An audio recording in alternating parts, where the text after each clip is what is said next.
The House will be in order. The chair lays before the House communications from the Speaker.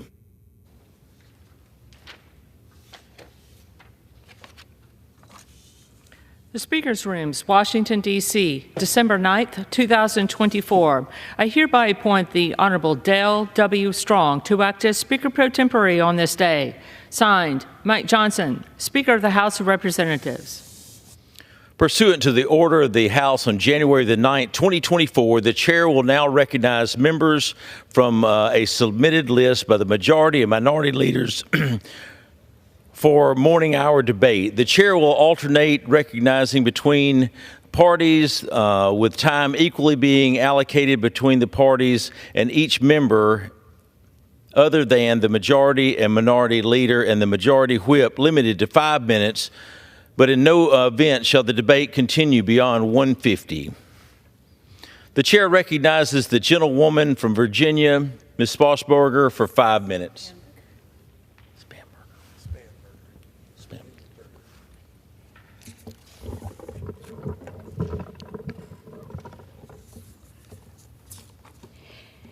Mr. Speaker, I rise today to thank the people of Virginia's 7th District. The greatest honor of my life has been to serve you in the U.S. House of Representatives. For these 3 terms, I've had the privilege of representing a cross-section of what makes this extraordinary country, the United States of America, the greatest in the world. I've spoken with hardworking families going through their proudest days or their darkest moments. I've met with brilliant entrepreneurs who are not only pursuing their own dreams, but making sure their employees can succeed. I've worked alongside dedicated public servants, law enforcement officers, first responders, and healthcare workers who put the safety of Virginians first. I've met crop and livestock producers who work sunup to sundown to keep America fueled and fed. And I've represented the men and women who put on the military uniform to protect our shores. And as my time serving them in Congress comes to an end, I'm reflecting on what we have achieved together.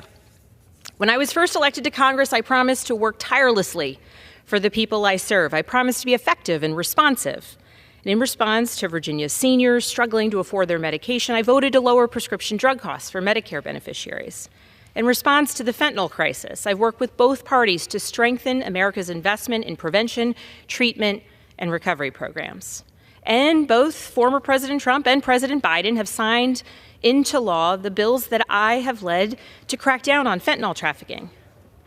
And to fix our crumbling infrastructure, I've helped negotiate and voted to pass the bipartisan infrastructure law, which has already delivered more than $10 billion of investment to Virginia. In response to the threats from America's adversaries, I led efforts that were signed into law to build a nationwide 5G strategy and hold cyber criminals accountable. And I made clear that I will always stand up for the role of U.S. global leadership. In response to the threat of climate change, I brought farmers, producers, conservation groups, and Fortune 500 companies to the table. We got bipartisan legislation signed into law that will not only help protect our natural resources, but will help protect the bottom line of Virginia's producers. After we heard from retired police officers struggling to get their benefits, we closed a loophole that was stopping them from getting the retirement that they had deserved. And for those who've borne the battle, I voted to expand health care benefits for thousands of Virginia's veterans who have faced toxic exposures. My bill was signed into law to deliver surplus computers to veterans so they can access new job opportunities, and I led the charge to make sure America's atomic veterans, many of whom are no longer with us, are recognized every year. For me, being responsive has also meant making responsible investments in our public schools, our law enforcement, and critical infrastructure. And my office has secured more than $42 million that went directly to 40 projects across the 7th District. And I want to thank our local leaders for working with my team to realize these investments. But we've also focused on delivering for individual constituents. And since 2019, my office has returned nearly $50 million to Virginians who've had challenges with a federal agency. Their seniors helping to pay bills, their veterans who finally secured the VA benefits they'd earned, their Virginia businesses who needed to cut through red tape. And along the way, we have proved that we could do all of this by bringing people together. I'm honored to be ranked the most bipartisan member of Congress from Virginia. It's not a talking point, but it's because that's how we make sure we achieve progress across the long haul. That's how we get things done. And we can get things done without sacrificing our principles or what makes us who we are. And in office, I've endeavored to be responsive, transparent, and accountable because that's at the very heart of what I believe is a responsibility of every member of Congress. And in this role, I believe that trust is earned, and I promise that I have never taken this trust for granted. And so today, I want to thank those who have also made it possible for me to serve in this role. I want to thank the love of my life, my husband Adam, for being my biggest supporter and someone who's made it possible for me to serve the people of Virginia's 7th District every day.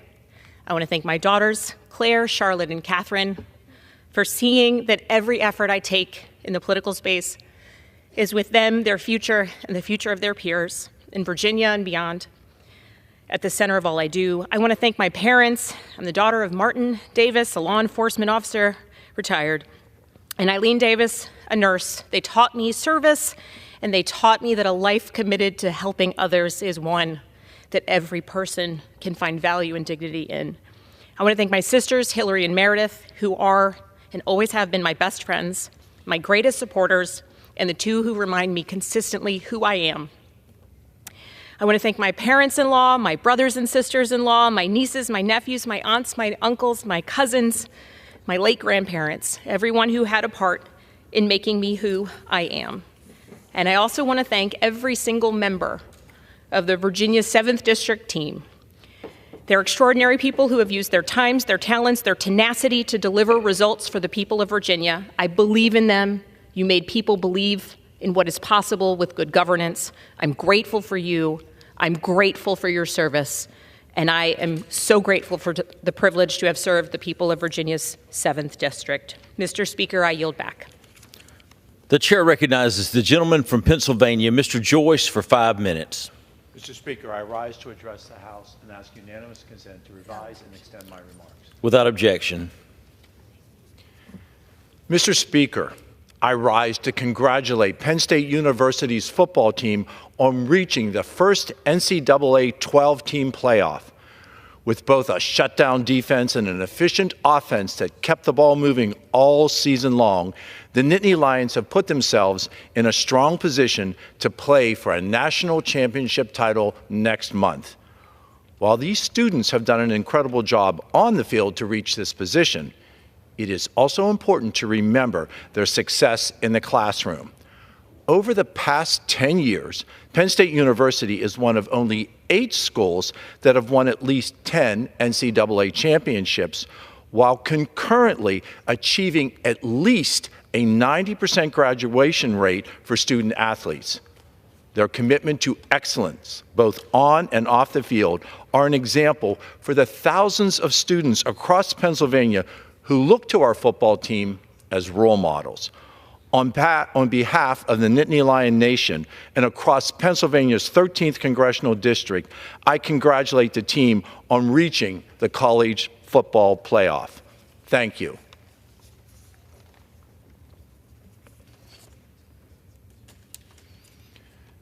Mr. Speaker, today I rise to remember the life of a friend, Gary Washington. Gary was a member of the Bedford County community who dedicated his life to serving others. After graduating from Bedford High School in 1965, Gary's education and work took him away from central Pennsylvania until later in life, when he returned to Bedford to co-found the Extended Family Program, which supports students who are having difficulty in school. The program, which Gary led for 16 years before his retirement, provides a lifeline to students who are struggling academically or at home. Today, Gary's remembered by the students that he mentored throughout the Extended Family Program and those that he coached on the Bedford High School football team. Later in life, Gary was diagnosed with Alzheimer's disease, and along with his wonderful wife, Mabel, became strong advocates for both patients and patients' caregivers. Throughout his life, Coach Washington was committed to helping others and ensuring that the students in Bedford County had the tools and the support that they need in order to succeed. On behalf of everyone in Pennsylvania's 13th Congressional District, we mourn the loss of Coach Gary Washington, and we pray for his family and for his friends and all of those who helped him throughout this journey in life. Thank you.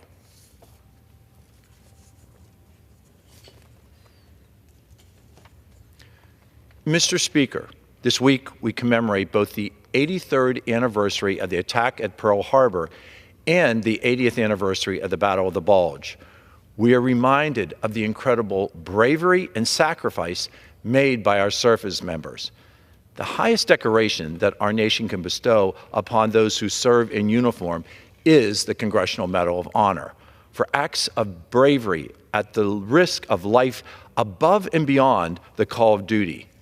This week, we have the chance to honor the soldiers, the sailors, the airmen, the Marines, and the Coast Guardsmen who have received the Medal of Honor by designating U.S. State Route 20 as the National Medal of Honor Highway.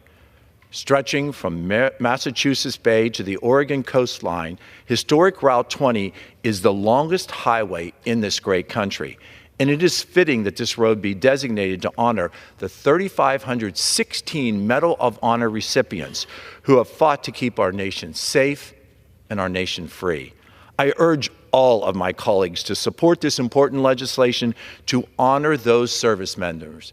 Thank you, Mr. Speaker, and I yield. The chair recognizes the gentleman from Connecticut, Mr. Courtney, for 5 minutes.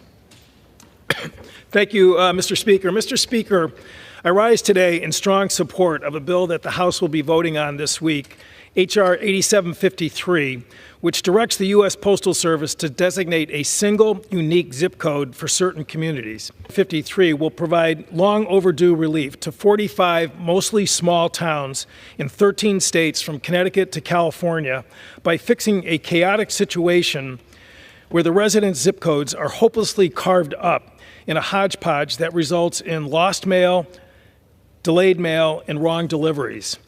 One of the towns included in H.R. 8753's list is the small town of Scotland, Connecticut, located in the heart of eastern Connecticut, which I have the great privilege to represent.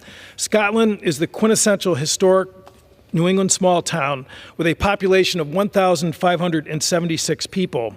It may be small, but its history is rich. One of the signers of the Declaration of Independence, Samuel Huntington, was born in his family's home located in Scotland, and today it is a significant part of the Rochambeau National History Trail, which was the route that the American Continental Army, under the leadership of George Washington and Jean-Baptiste Rochambeau, marched in 1781 from Newport, Rhode Island to Yorktown, Virginia, where the Battle of Yorktown took place, and the small army of colonists defeated the greatest military power of the British Empire. Today, in 2024, it is a town that the U.S. Postal Service has assigned 5. That's right, 5 zip codes that cause endless aggravation and harm to the town's residents. Delivery of Social Security notices, checks, Medicare information, prescription medication, notices from banks, employers, and absentee ballots and absentee ballot applications are all disrupted day in and day out. Town leaders in my office have tried, along with Senator Chris Murphy, to get this ridiculous, almost Monty Python-esque absurdity resolved for many years with the Postal Service to no avail. This week's action by the House will mandate that USPS address this problem once and for all by designating a single, unique zip code for these 45 small towns. Mr. Speaker, this vote has been a long time in coming. I want to recognize the town's first selectman, Mr. Dana Barrows, and his predecessor, Mr. Gary Greenberg, who have diligently raised this issue along with the town postmasters with the Postal Service for many years, laying out the real-life consequences of fragmenting this small community and essentially disconnecting it to the vital service that the residents require. This week, the House can help Scotland, as well as 44 other similarly situated towns, by passing 8753. The bill was reported out of the House Oversight and Government Reform Committee unanimously, has strong bipartisan support. I urge my colleagues to support this measure, send it to the Senate for swift passage and to the President's desk. The hardworking, tax-paying citizens of these towns deserve to get the same level of postal service as every other community. I yield back the balance of my time. The chair recognizes the gentleman from Massachusetts, Mr. McGovern, for 5 minutes. The chair recognizes the gentleman from Pennsylvania, Mr. Thompson, for 5 minutes. Well, thank you, Mr. Speaker. Mr. Speaker, I rise today to recognize a very special tradition taking place this Saturday, December 14th. Every year on the third Saturday of December, thousands of volunteers set out in a coordinated wreath-laying ceremony across the country and around the world. This ceremony is known as National Wreath Across America Day.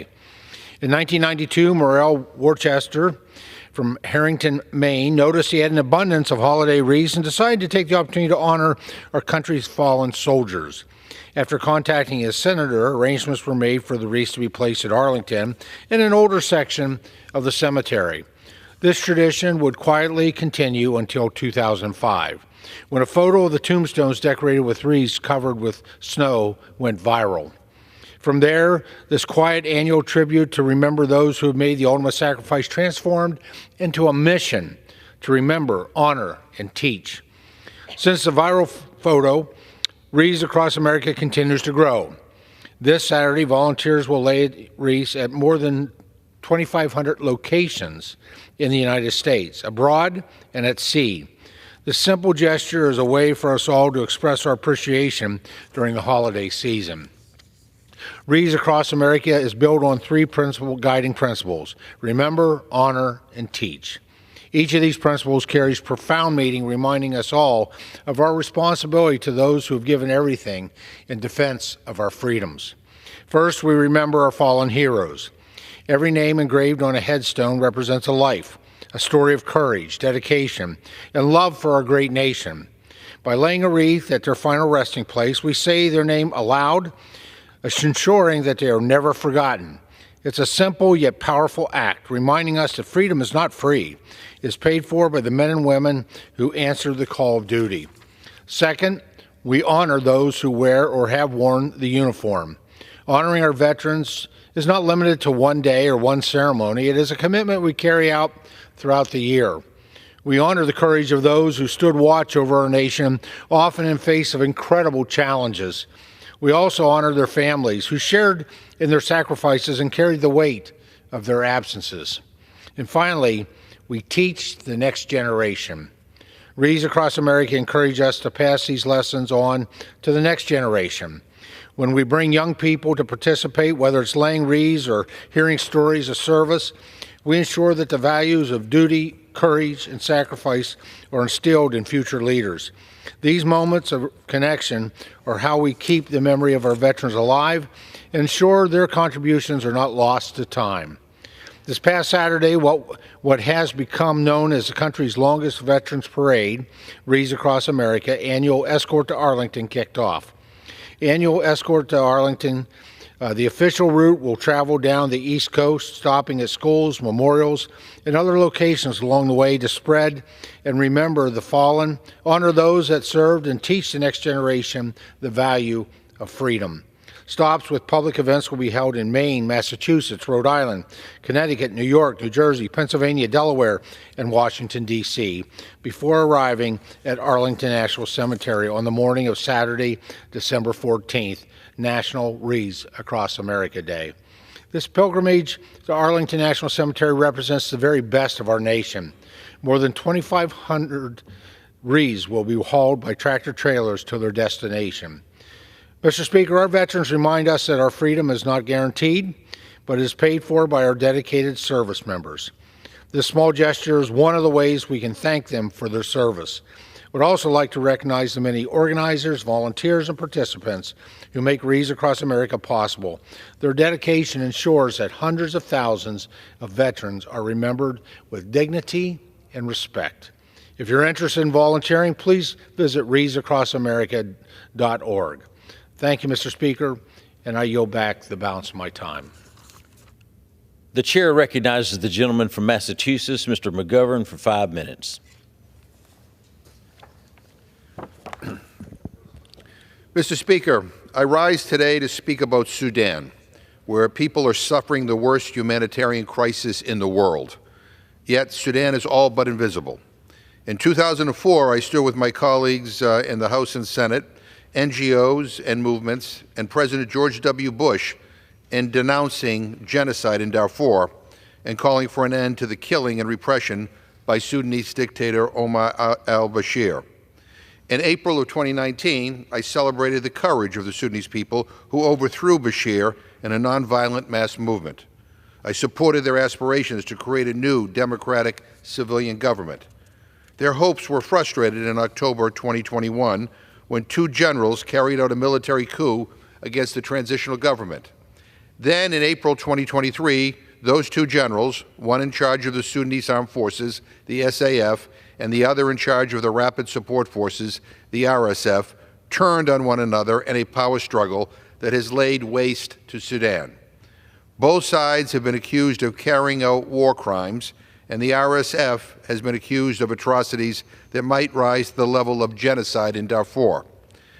The U.S. must use all of its leverage and every tool and mechanism available to ostracize these warlords and those who provide them with funds, military aid, and supplies. Yet, after 19 months of carnage, we have failed to do so.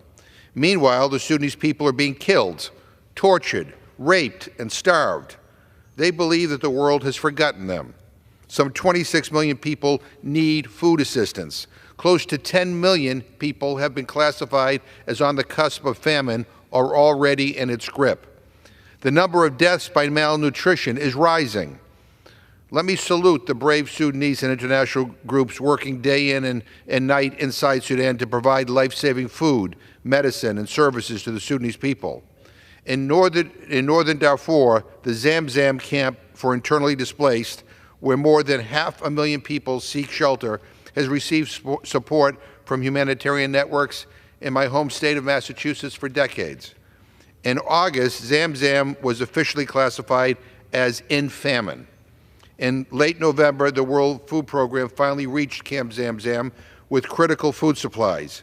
And then, during the first week in December, the RSF attacked Zamzam. Shelling resulted in deaths, injuries, and disrupted deliveries of emergency supplies. The SAF is also carrying out military operations in the area around Zamzam. And what is happening in Zamzam is happening throughout Sudan. Civilians are targeted by both sides. Sudanese and international humanitarian workers are targeted along with their life-saving work. Meanwhile, the U.S. and the international community condemn such actions but do nothing, Mr. Speaker, to end them. Foreign actors such as the UAE, Egypt, China, Russia, Iran, and companies based in Turkey, Egypt, Serbia, Yemen, and Russia continue to supply the warring sides with weapons and supplies. One of the greatest abusers, the UAE, is accused of supplying the RSF with military equipment. And yet, rather than sanctioning the UAE, the U.S. recently announced that it is sending the UAE $1.2 billion in military equipment. How can that be? Shame on us and shame on this administration. I applaud Senator Chris Van Hollen and Congresswoman Sarah Jacobs for introducing resolutions of disapproval for these arms sales. But shame on the Senate Foreign Relations Committee and the House Foreign Affairs Committee and the Senate and House leadership for failing to rapidly bring these resolutions to the Senate and House floors through regular order in the House and expedited procedures in the Senate. Last Tuesday, Foreign Affairs Committee Ranking Member Meeks introduced H.R. 10268 to impose sanctions on those supplying military aid to the warring parties and support pathways to a cessation of hostilities and peace. Many of my House colleagues have led letters and introduced resolutions on the humanitarian crisis in Sudan. But it's simply not enough. President Biden, President-elect Trump, Congress, and the international community must commit to use all their leverage to achieve a cessation of hostilities, protect civilians, and get humanitarian aid inside Sudan. Only then will the Sudanese people know that they have not been forgotten by the American people and by the world. And I ask unanimous consent to enter into the record additional materials. I yield back. Without objection, the chair recognizes the gentleman from South Carolina, Mr. Wilson, for 5 minutes. Mr. Speaker, I ask permission to address the House for 1 minute and advise and extend my remarks. The gentleman is recognized. Thank you, Mr. Speaker. Yesterday on Truth Social, President-elect Donald Trump correctly identified that, quote, Assad is gone. His protector, Russia, led by Vladimir Putin because of Ukraine, where close to 600,000 Russian soldiers lay wounded or dead forever. Russia and Iran are in a weakened state right now, one because of Ukraine and a bad economy, the other because of Israel and its fighting success. End of quote by President Donald Trump. Courageous Ukrainians with President Vladimir Zelensky and determined Israelis with Prime Minister Benjamin Netanyahu have made an achievement for freedom and democracy for the world. With maximum pressure by President Donald Trump, peace through strength will become a reality. Americans should read National Review Morning Jolt with Jim Garrity today, quote, "The world's most murderous ophthalmologist calls it quits," end of quotes. In conclusion, God bless our troops as the global war on terrorism continues. Open borders for dictators put all Americans at risk of more 9/11 attacks imminent, as warned by the FBI. Trump will reinstitute existing laws to protect American families with peace through strength. And our sympathy and prayers to beloved Congressman Mike Burgess on the passing of his daughter, Christine Burgess. I yield back.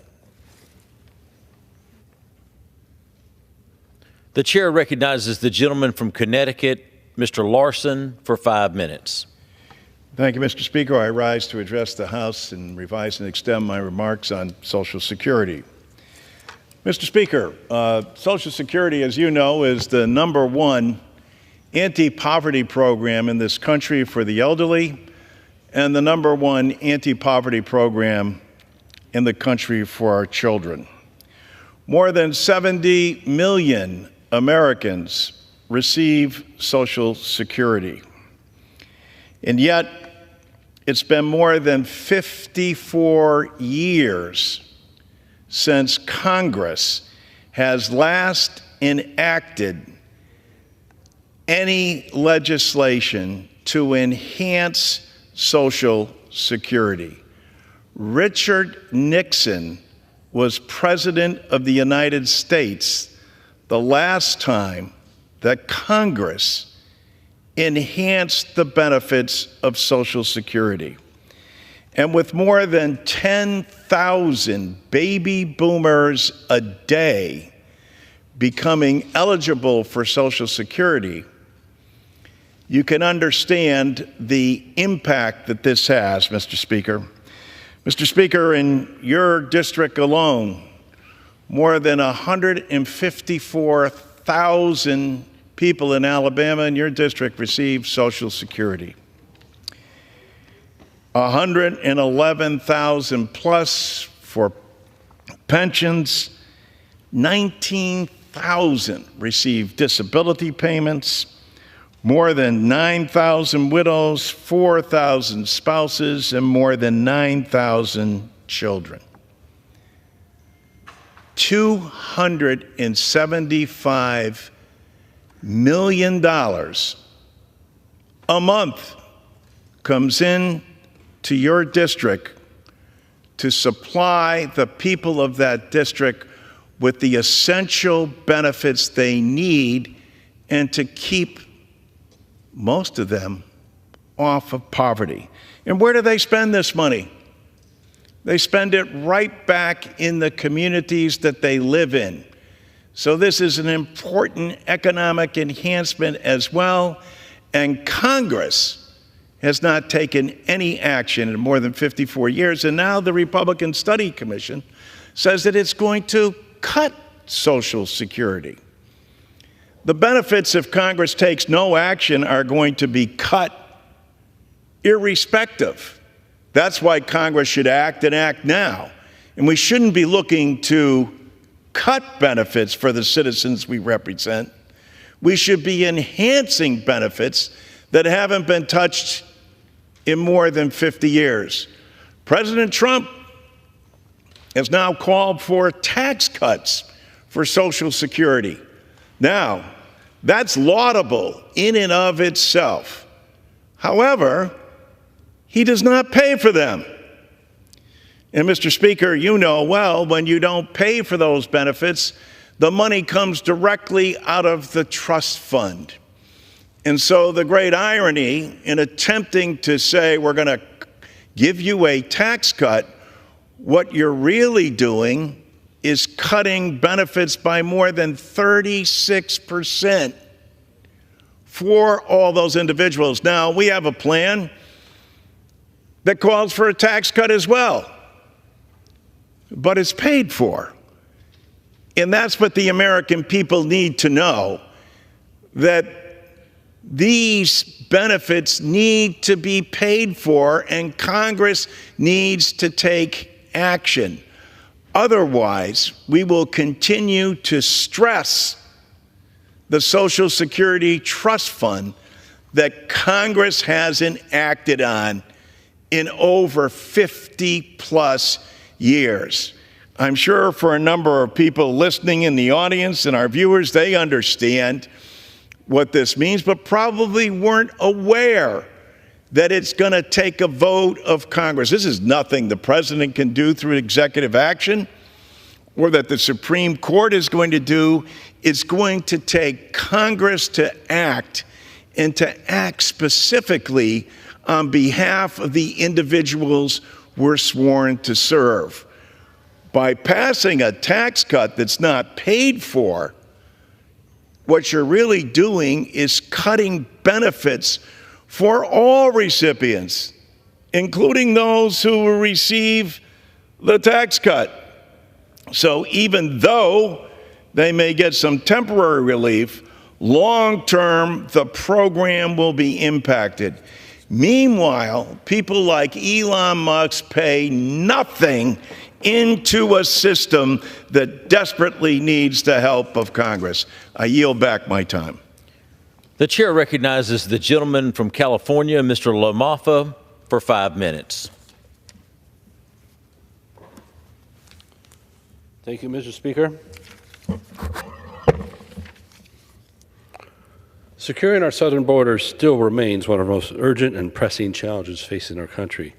House Republicans are taking decisive action with the National Defense Authorization Act will be taking up soon.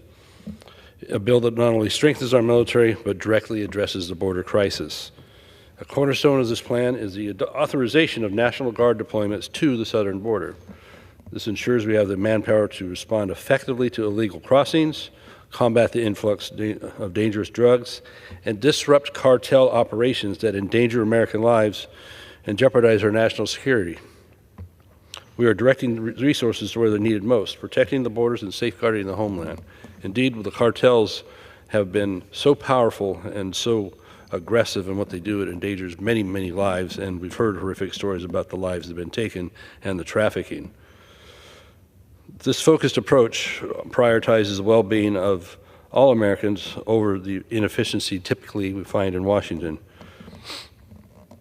To prepare the folks that serve in our military, this bill will help them with that. This bill makes significant improvements in housing, boosts pay, shortens the health care wait times. If you've dealt with VA on that, which we do often, our soldiers should not have to, or our retired soldiers should not have to do such horrific things to get the care they need through a VA or with Veterans Choice through any local entity. It even enhances child care options for military families. So legislation also eliminates divisive policies that have no place, no business being in the Department of Defense, allowing our military to concentrate solely on readiness and morale within the military. This renewed focus ensures that our forces are prepared to succeed in tackling challenges like the border crisis. House Republicans are delivering a comprehensive defense bill that prioritizes border security, improves the conditions for service members, and eliminates wasteful spending. So more locally in my district in Northern California, part of the effort will be to set up the new mission of collaborative combat aircraft at Beale Air Force Base. These drone wingmen will make our existing aircraft more lethal, as well as protecting the manned aircraft by having these drone vehicles available to be part of a flight that makes less emphasis and less risk for manned aircraft. It can extend the fight longer and farther and engage many more targets with this drone technology. So this year's NDAA invests more money into this new drone technology.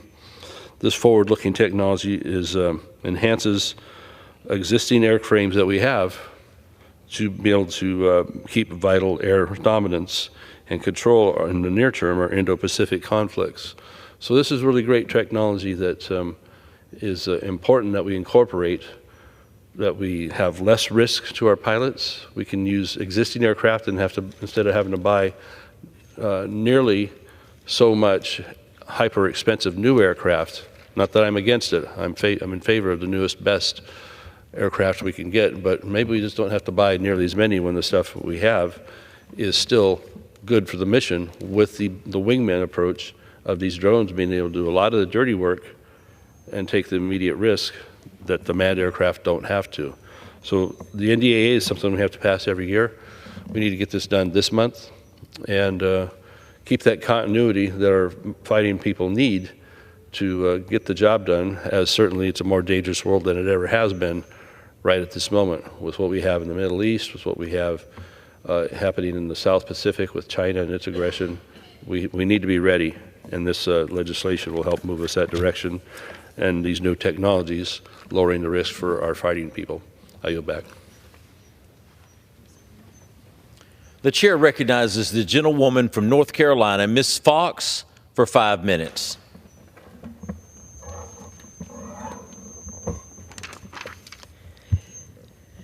Thank you, Mr. Speaker. Mr. Speaker, I rise to recognize Congresswoman Kay Granger of Texas, who will be retiring at the end of the 118th Congress. For close to 3 decades, she has represented Texas's 12th congressional district in the People's House, and she made history as the first Republican woman to represent Texas in the People's House. From her staunch support of the military to her defense of border security, Congresswoman Granger has built a reputation as a rock-ribbed conservative and someone who many look up to, especially when she chaired the House Appropriations Committee. Kay, your departure is a serious loss to the People's House. Thank you for your years of service to this great institution, to your constituents in Texas's 12th congressional district, and to the American people. May God continue to bless you and your family as you enjoy a well-deserved retirement. I yield back. Pursuant to Clause 12A, Rule 1, the chair declares the House in recess until 2 p.m. today.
The House will be in order. The prayer will be offered by Chaplain Kibben. Would you pray with me? The earth belongs to you, O Lord, and the fullness thereof. Therefore, let the fullness of this day remain in your care and keeping. May everything that comes to our minds be filled with your wisdom and discernment. Let every sentiment that passes through our souls reflect the fullness of your compassion and mercy. In all that we do or say today, may our words and actions be fully laden with your message of love and grace for your people. We lift up our heads, our hands, and our hearts to seek your face. We lift up our heads, our hands, and our hearts to you, O God, the King of glory, that you would enter in. May your strength and might lead us in the way we should go, and may you be glorified in all that we accomplish. In your sovereign name we pray. Amen. The chair has examined the journal of the last day's proceedings and announces to the House the approval thereof. Pursuant to Clause 1 of Rule 1, the journal stands approved. The Pledge of Allegiance will be led by the gentleman from Washington, Mr. Larson. I pledge allegiance to the flag of the United States of America and to the republic for which it stands, one nation, under God, indivisible, with liberty and justice for all. The chair will now entertain requests for 1-minute speeches. For what purpose does the gentleman from Pennsylvania seek recognition? Mr. Speaker, I request unanimous consent to address the House for 1 minute and to revise and extend my remarks. The gentleman is recognized for 1 minute. Thank you, Mr. Speaker. Mr. Speaker, I rise to recognize Penn Highlands Du Bois for earning a Pathway to Excellence designation. Penn Highlands Du Bois has delivered expert care and wellness, health and wellness care to the central Pennsylvania region for nearly 125 years. Recently, Penn Highlands Du Bois received a Pathway to Excellence designation from the American Nurses Credentialing Center. This prestigious status is a recognition held by fewer than 250 organizations nationwide and less than 25 in Pennsylvania. The Pathway to Excellence designation is awarded to healthcare systems that create a healthy working environment where nurses feel empowered and valued. To qualify for the designation, a hospital must demonstrate its commitment to the ANCC 6 pathway standards. These standards include shared decision-making, leadership, safety, quality, well-being, and professional development. The healthcare industry, particularly in rural communities, has been affected by workforce shortages. When organizations like Penn Highlands Du Bois strive to foster a better working environment, staff retention improves and the whole community benefits. Mr. Speaker, I want to congratulate Penn Highlands Du Bois on the Pathway to Excellence designation and recognize its commitment to improving workplace satisfaction. Thank you, Mr. Speaker, and I yield back the balance of my time. The gentleman yields back. For what purpose does the gentleman from California seek recognition? Without objection, the gentleman is recognized for 1 minute. Mr. Speaker, service member quality of life directly impacts morale, family stability, and military readiness, affecting recruitment and retention as well. The NDA addresses these issues with key provisions to improve the lives of service members and their families. A 14.5-cent pay raise is authorized for junior enlisted service members, and a 4.5% raise is supported for all others.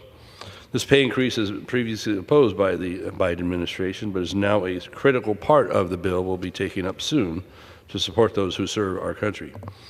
The cost of living allowance, this calculation is improved to better reflect inflation, particularly for those stationed abroad. And inflation has been devastating towards those military family incomes.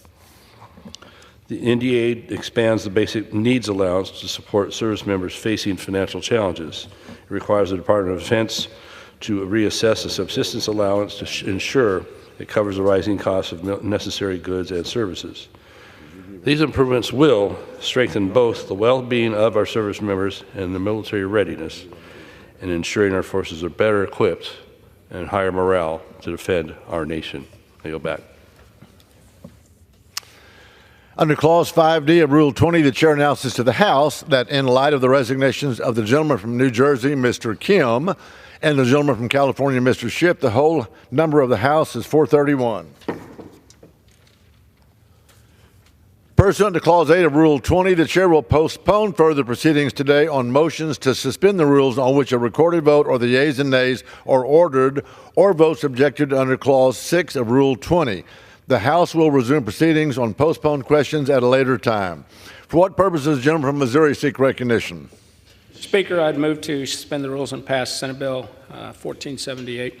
The clerk will report the title of the bill. Senate 1478, an act to designate the United States Route 20 in the states of Oregon, Idaho, Montana, Wyoming, Nebraska, Iowa, Illinois, Indiana, Ohio, Pennsylvania, New York, and Massachusetts as the National Medal of Honor Highway and for other purposes. Pursuant to the rule, the gentleman from Missouri, Mr. Graves, and the gentleman from Washington, Mr. Larson, each will control 20 minutes. The chair recognizes the gentleman from Missouri. Thank you, Mr. Speaker. I'd ask unanimous consent that members have 5 legislative days in which to revise and extend their remarks and insert extraneous material into the record on Senate Bill 1478. Without objection, so ordered. Thank you, Mr. Speaker. I yield myself such time as I may consume. The gentleman is recognized. Mr. Speaker, I rise in support of Senate Bill 1478, a bill which designates U.S. Route 20 as the National Medal of Honor Highway. I'd also like to thank my colleague from Pennsylvania, Mr. Kelly, for sponsoring the House companion bill, which is H.R. 3149. The Medal of Honor is an award presented to service members who go above and beyond the call of duty and risk their own lives to protect the United States. Formally designated U.S.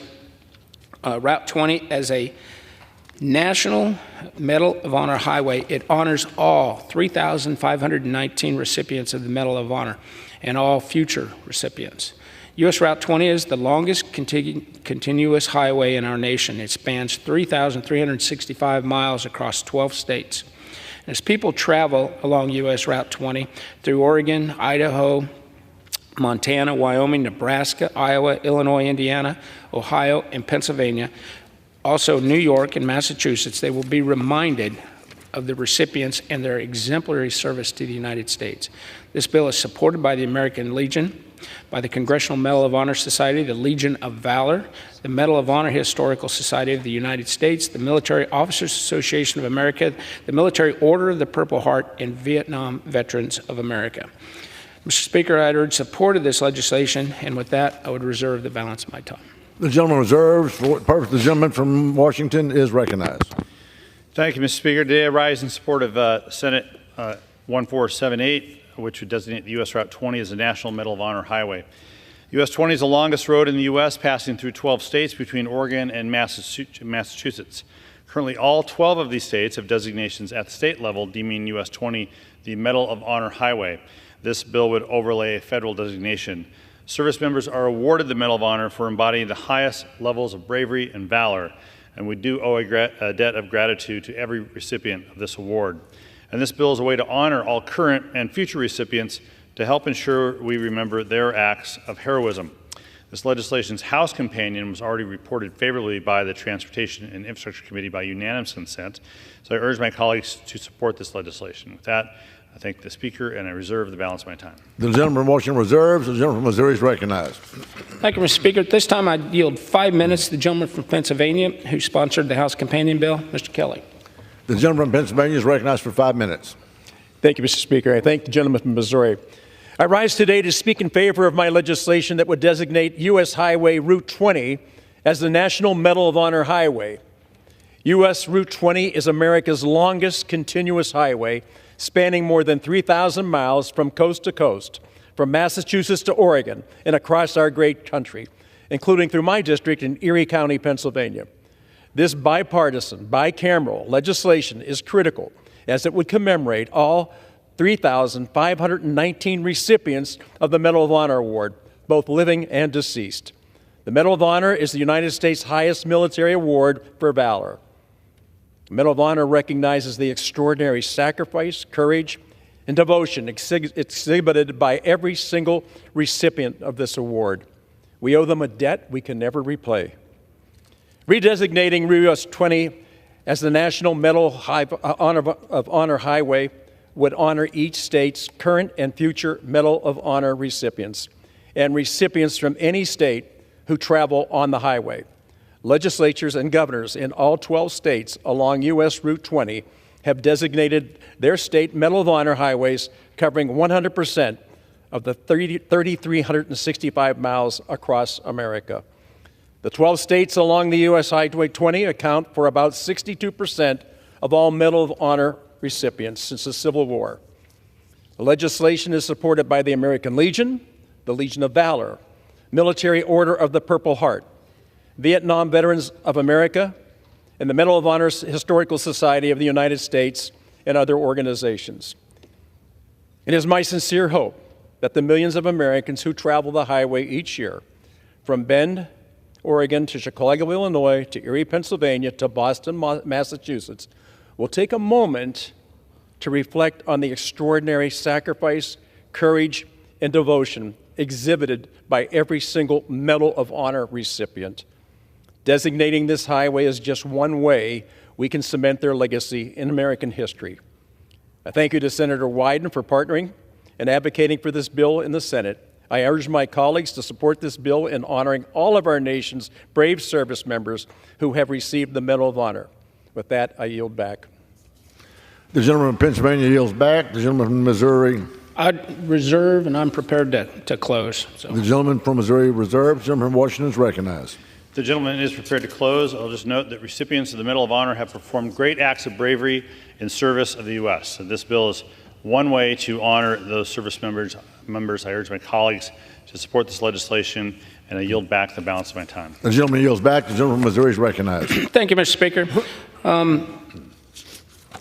This bill honors the brave men and women who go above and beyond to protect the United States. I commend Representative Mike Kelly for leading the House effort to honor our service members.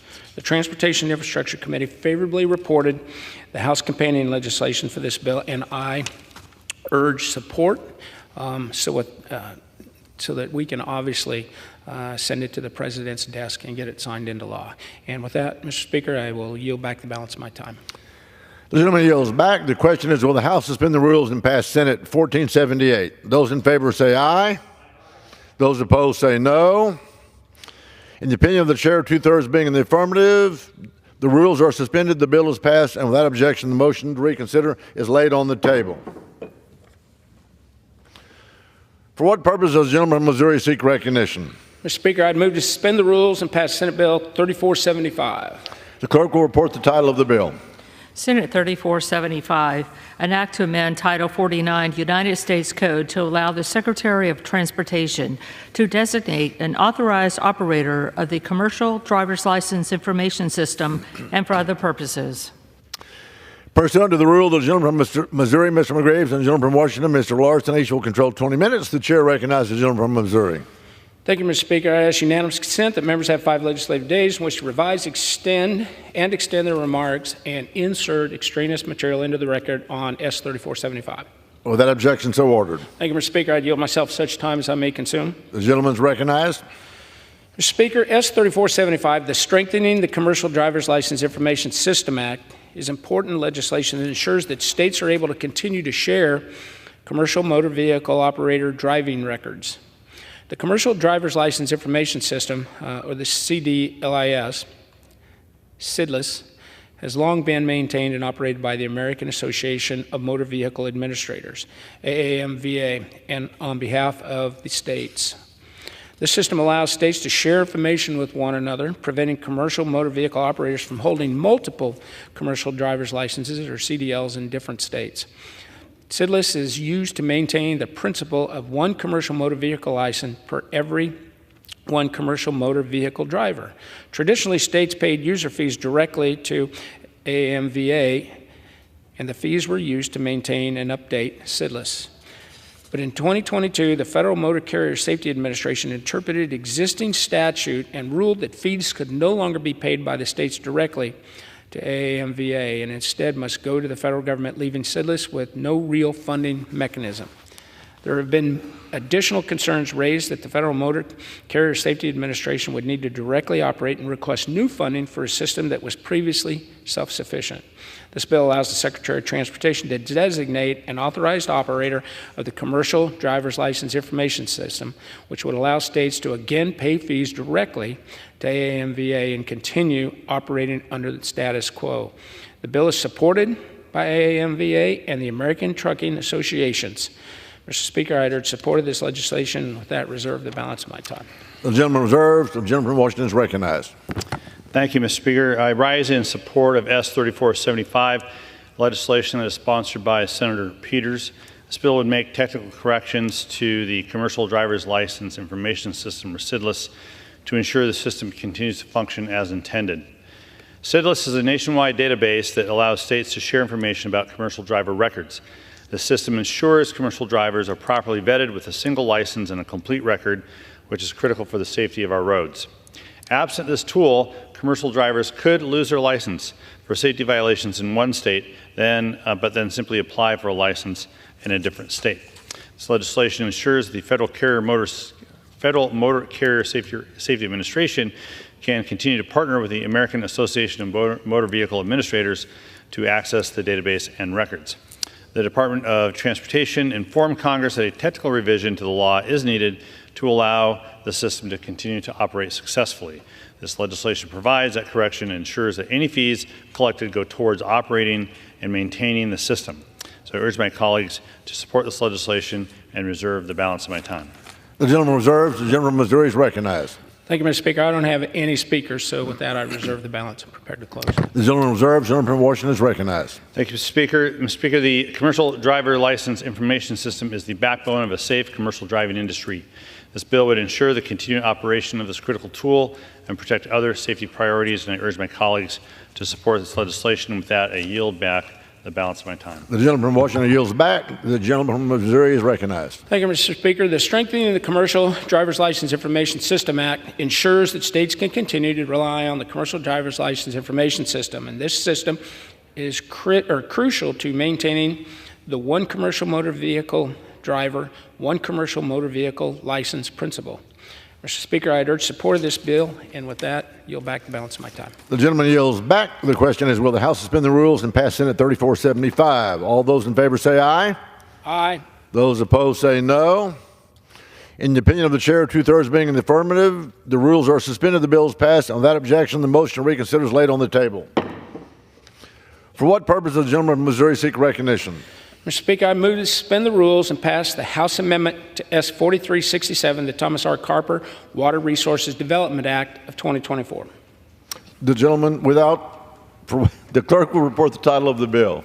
Senate 4367, an act to provide for improvements to the rivers and harbors of the United States, to provide for the conservation and development of water and related resources, and for other purposes. Pursuant to the rule of the gentleman from Missouri, Mr. Graves, and the gentleman from Washington, Mr. Larson, each will control 20 minutes. The chair recognizes the gentleman from Missouri. Thank you, Mr. Speaker. I'd ask unanimous consent that members have 5 legislative days in which to revise and extend the remarks and insert extraneous material into the record on House Amendment to S 4367, the Thomas R. Carper Water Resources Development Act of 2024. Without objection, so ordered. Thank you, Mr. Speaker, and I yield myself such time as I may consume. The gentleman from Missouri is recognized. Thank you, Mr. Speaker. Today I rise in support of House Amendment to S 4367, the Thomas R. Carper Water Resources Development Act of 2024, which is a bipartisan, bicameral piece of legislation that's going to help address infrastructure needs across the country. Earlier this year, the House advanced H.R. 8812. The House developed Word of Bill, which is with a strong bipartisan vote of 359 to 13.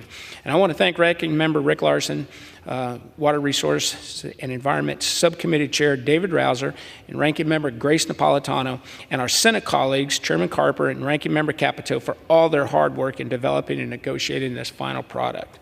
It's important to note that we're to 2024, we are continuing the bipartisan, bicameral tradition of passing a Word of Bill every 2 years, something that we've done since 2014. The bipartisan legislation provides necessary authority and direction to the Corps to carry out its mission to maintain and improve our water resource infrastructure, from ports to levees to navigation channels. It also makes policy and programmatic reforms to streamline processes, reduce cumbersome red tape, and get water resource projects done faster. The bill is a big win, in particular for levee districts across the country. Encroachments that don't impact the structural integrity of the levee can now be grandfathered in for both federal and non-federal levee districts. It also rejects the Corps' latest PL 8499 rule, preventing them from kicking levee districts out for failing to complete irrelevant disaster preparedness exercises. These exercises encompass everything you can think of except for operations and maintenance, which is what levy districts should be focused on. The legislation also reauthorizes and modernizes the Economic Development Administration, or the EDA, including removing hurdles to broadband, to manufacturing and workforce development, and ensuring that the EDA works better for small rural communities. It builds in strong oversight and transparency of federal economic development programs to ensure that these programs are more accountable to the American taxpayer. The legislation also includes critical reforms to how we manage federal real estate, with the potential to save taxpayers billions of dollars by setting benchmarks for space utilization, directing the sale and consolidation of unused space, and strengthening congressional oversight of federal building projects. This bill also includes provisions to address concerns raised over the past several years by state departments of transportation surrounding a process known as August redistribution, by redistributing unobligated balances under the Transportation Infrastructure Finance and Innovation Act program, commonly called TIFIA, which provides for much needed relief and the flexibility to our state DOTs. And finally, I'd like to enter into the record a statement of extended views of the chairman and ranking member, which provide additional direction and clarity to the Corps about how we intend for this legislation to be implemented. With that, Mr. Speaker, I'd urge colleagues to support WORDA 2024 and its objectives of improving America's infrastructure and reforming project processes and ensuring that we are better stewards of the taxpayers' money. And with that, I reserve the balance of my time. The gentleman from Missouri reserves. The gentleman from Washington is recognized. Thank you very much. I rise in support of the Thomas R. Carper Water Resources Development Act of 2024, the sixth consecutive bipartisan bill approved by Congress to address local water resources across the country. Regular biennial consideration of WORDA, as we call it, is a proud bipartisan tradition of the Transportation and Infrastructure Committee. It provides predictability to local sponsors and the Army Corps of Engineers in carrying out projects to improve the nation's ports, harbors, and inland navigation systems, and to protect communities from flood and storm risks. These are locally driven projects that will create good paying jobs for hardworking women and men by strengthening our global competitiveness and supply chains and ensuring the resilience of communities for decades to come. I want to thank Chair Graves, Subcommittee Chair Rouser, and their staff for their partnership, their insight, and collaboration in developing this important legislation. I also want to thank our Senate counterparts, Chair Carper and Ranking Member Capito, for their support in shepherding this bill over the finish line. And I specifically want to recognize Ranking Member Napolitano for her leadership on this WORDA, as well as the 4 previous WORDA bills. She's left her mark on this committee with her decades of visionary work to address the future water supply and drought resiliency needs of communities throughout the United States. This final bill rightfully acknowledges her career as the, quote, queen of water, unquote, by naming the section that encourages the Corps to maximize opportunities for water supply, water conservation, and drought resiliency as its projects as the Grace F. Napolitano Priority for Water Supply, Water Conservation, and Drought Resiliency Act of 2024.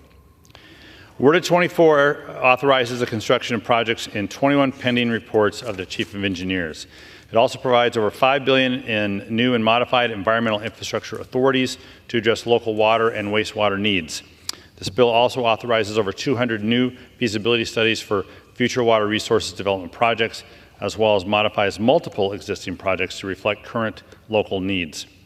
WORDA 24 makes the Corps of Engineers Tribal Partnership Program permanent and expands initiatives to assist tribal partners while also making projects more financially accessible to all communities.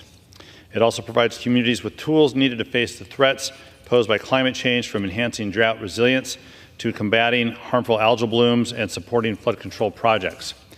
WORDA 24 supports economic growth by investing in projects that create jobs, grow local economies, boost economic competitiveness, and strengthen supply chains in the U.S.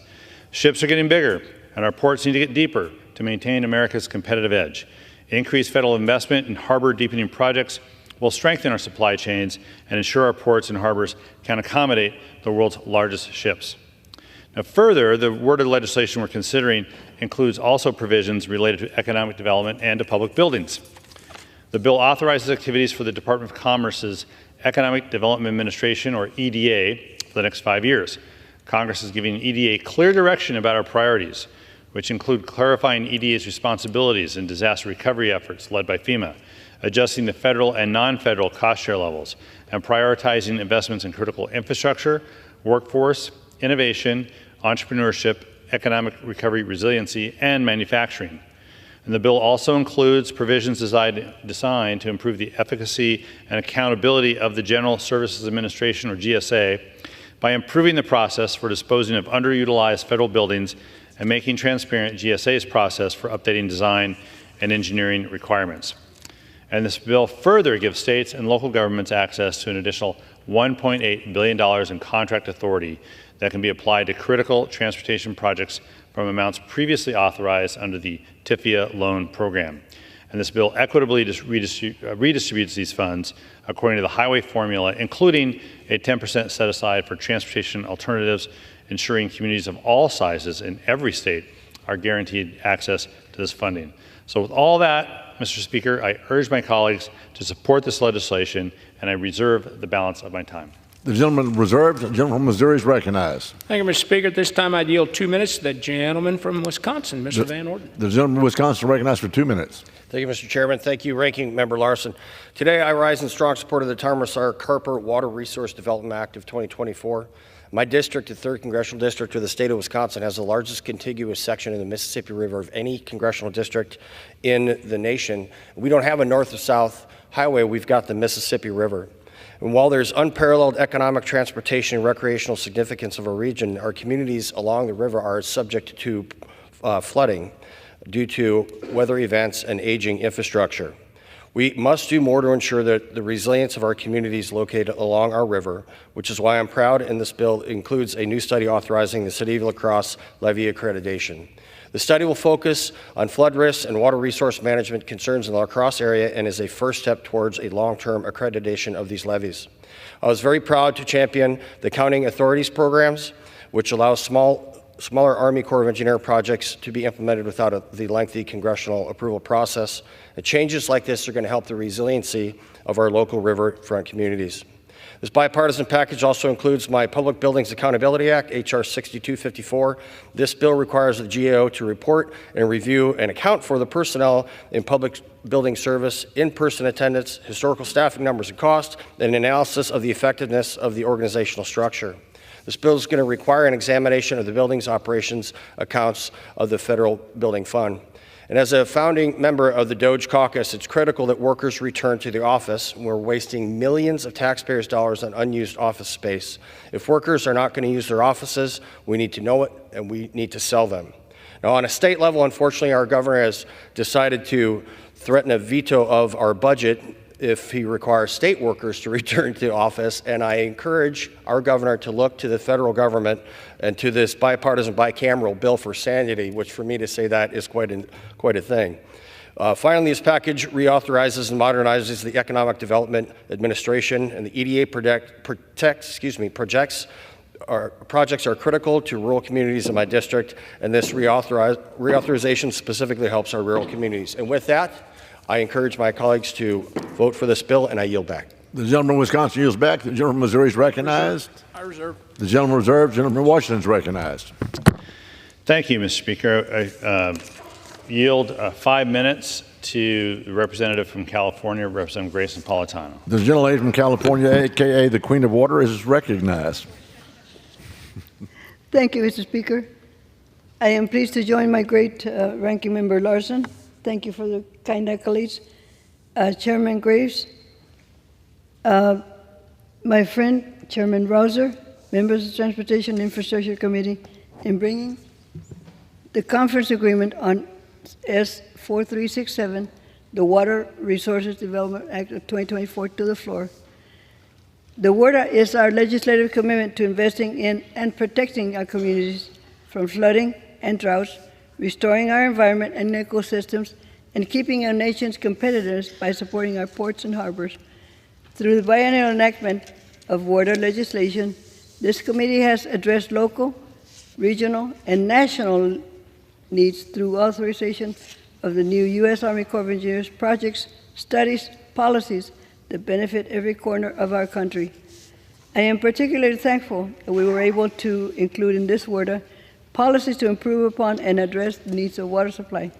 The bill for the first time makes it a policy of the Corps to maximize opportunities for water supply, water conservation, and drought resilient measures at reservoirs, recharge basins, and Corps facilities.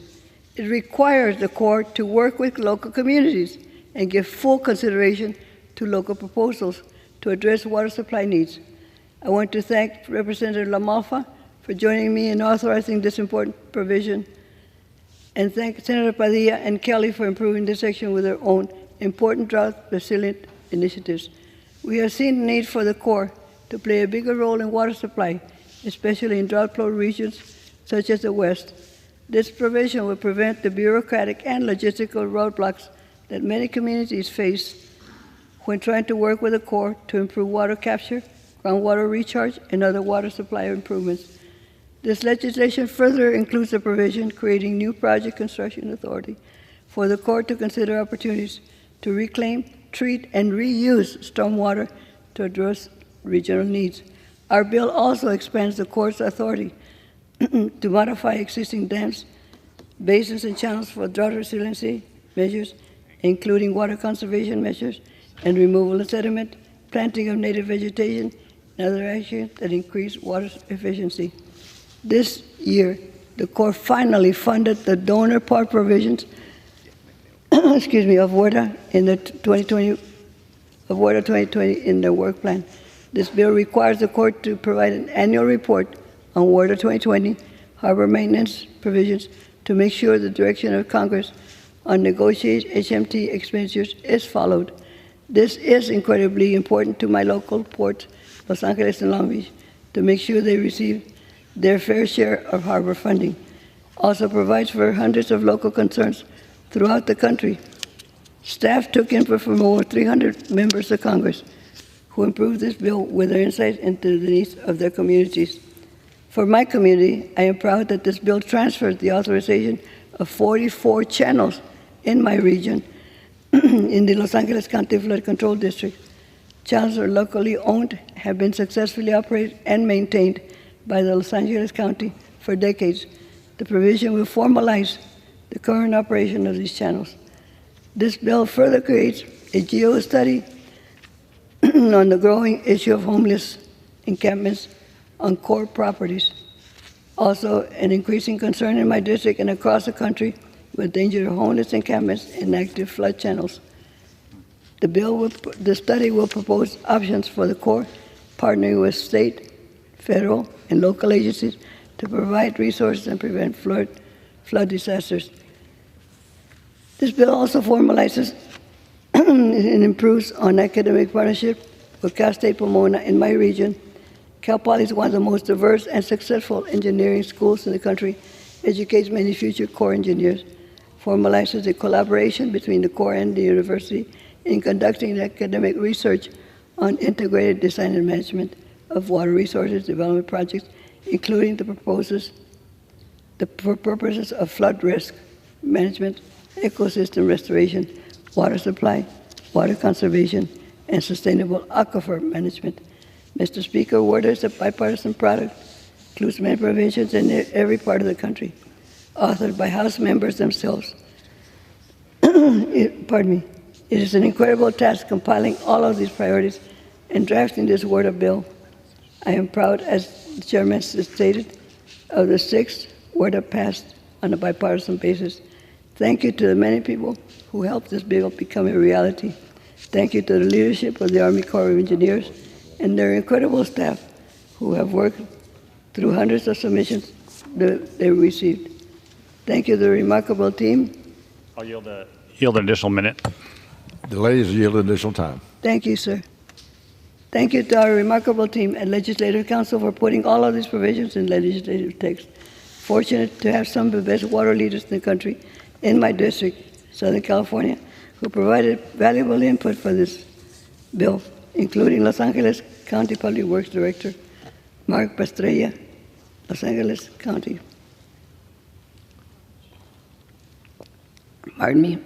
Los Angeles County Sanitation District General Manager Robert Ferrante, Metropolitan Water District Board Chair Adan Ortega, Los Angeles Harbor Commission President, former colleague Lucille Roy Ballard, and San Gabriel Valley Water Master Tony Sampiello.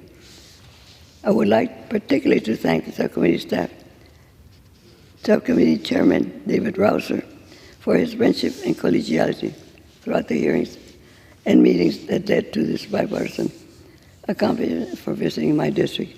Most importantly, I'd like to thank my incredible Water Subcommittee staff, Ryan Seeger, Alexa Williams, Logan Furry, and Ryan Hamilton with the majority staff, and my personal thanks to my Chief of Staff, Joe Sheehy. This is my last time before Congress on the Water, Transportation, and Infrastructure Subcommittee. I thank the committee. I urge my colleagues to support water. Thank you. The gentlelady yields back. The gentleman from Washington is recognized. I just yield myself a moment here to thank Grace Napolitano for her service to this country, to this House, and to the work, continual work on the Water Resources Development Act. And with that, I'll reserve the balance. Say what I said. The gentleman reserves. The gentleman from Missouri is recognized. Thank you, Mr. Speaker. At this time, I yield 2 minutes to an individual we work very closely with on this bill, the gentleman from Pennsylvania and chairman of the Ag Committee, Mr. Thompson. The chairman from Pennsylvania is recognized for 2 minutes. Thank you, Mr. Speaker, and thank you to Chairman Graves, Subcommittee Chairman Rouser, and all the members involved in crafting this bipartisan, bicameral agreement. Mr. Speaker, this Water Resource Development Act stands to be successful and effective in addressing some of the critical infrastructure issues we face in central and western Pennsylvania. For example, I'm proud to have secured language stabilizing lock and dam operations along the Allegheny River. This watershed is critical to our nation's domestic manufacturing, supporting barge traffic of raw materials, including steel, aggregates, and coal. The Navigation and Ecosystem Restoration Project authorized by this legislation will help ensure the long-term viability of this economic corridor.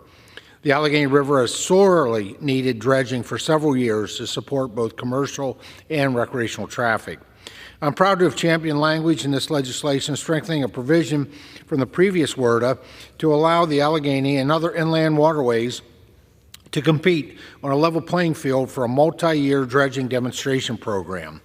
These dredging activities, in conjunction with the navigation and restoration analysis, present significant opportunities for growth and the continued success of the Allegheny.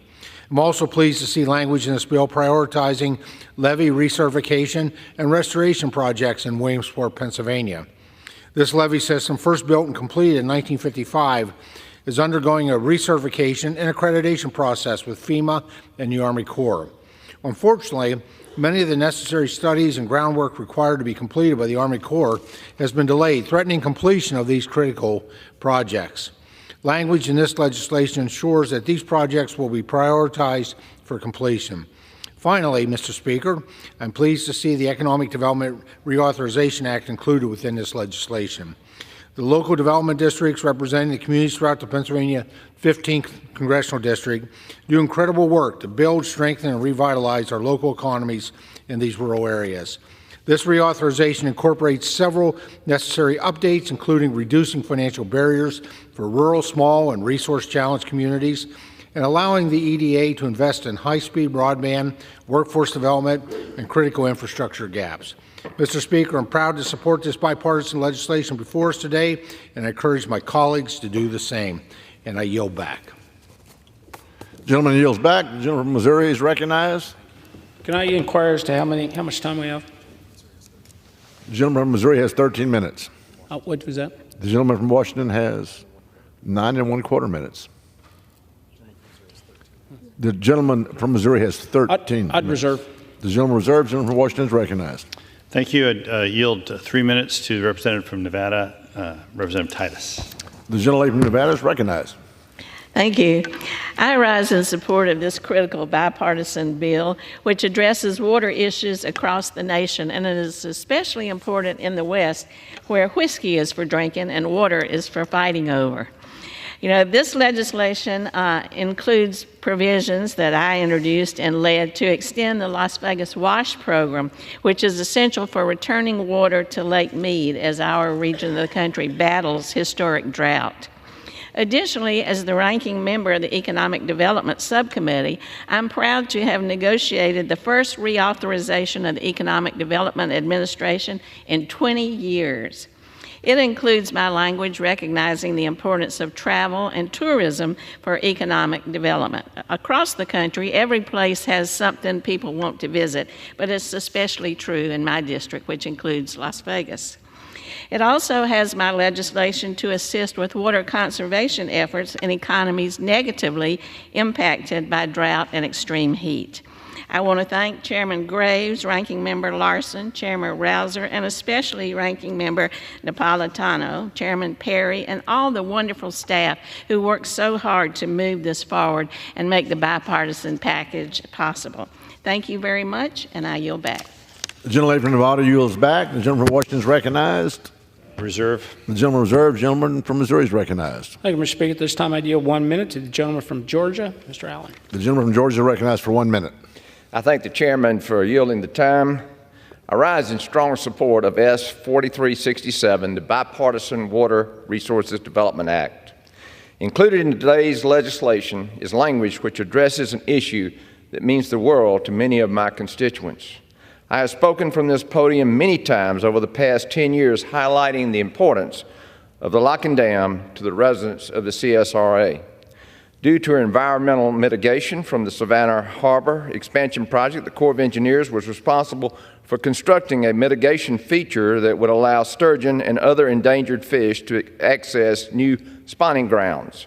Unfortunately, the Corps selected a rock weir as an alternative to replace the Lock and Dam, which I strongly opposed as it would drop the pool level far below the needs of the community and disregarded the requirements established in the 2016 WIN Act. In a disastrous simulation carried out by the Corps, we saw firsthand the dreadful impacts of the lower water level that would result from the installation of a rock weir. Throughout this tenuous process and legal battles, many of my colleagues now work closely with local community leaders and stakeholders who have all agreed that maintaining the water level above the Lock and Dam is critical. Could I have 30 Gentleman's more seconds? time has expired. I yield 30 more seconds. The gentleman is yielded 30 more seconds. Throughout this tenuous process and legal battles, many of my colleagues and I work closely with local community leaders and stakeholders who have all agreed that maintaining the water level above the Lock and Dam is critical so our residents are not affected. I am thrilled to finally stand here today with a message for my community. A legislative solution to maintain the pool level and repair the Lock and Dam will soon be on its way to the President's desk. I'd like to thank all of those who worked tirelessly on this issue, my colleagues who helped push for these changes for so long, the House Transportation and Infrastructure Committee, led by Chairman Graves and Subcommittee Chair Rozier, insisting the language stay in the final bill. I strongly urge the Senate to pass this bill and President Biden to sign it into law, and I yield back. The gentleman yields back. The gentleman from Missouri is recognized. I reserve. The gentleman reserved. The gentleman from Washington is recognized. Thank you, and I'd like to yield 3 minutes to the representative from Ohio, Representative Sykes. The gentlelady from Ohio is recognized for a few minutes.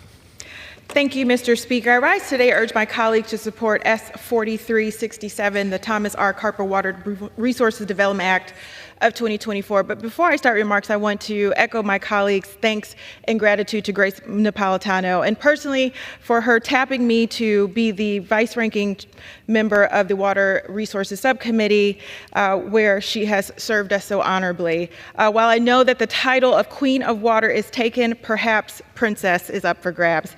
Thank you again, Congresswoman, for your service, and thank you so much for all that you have done for your constituents in the entire country.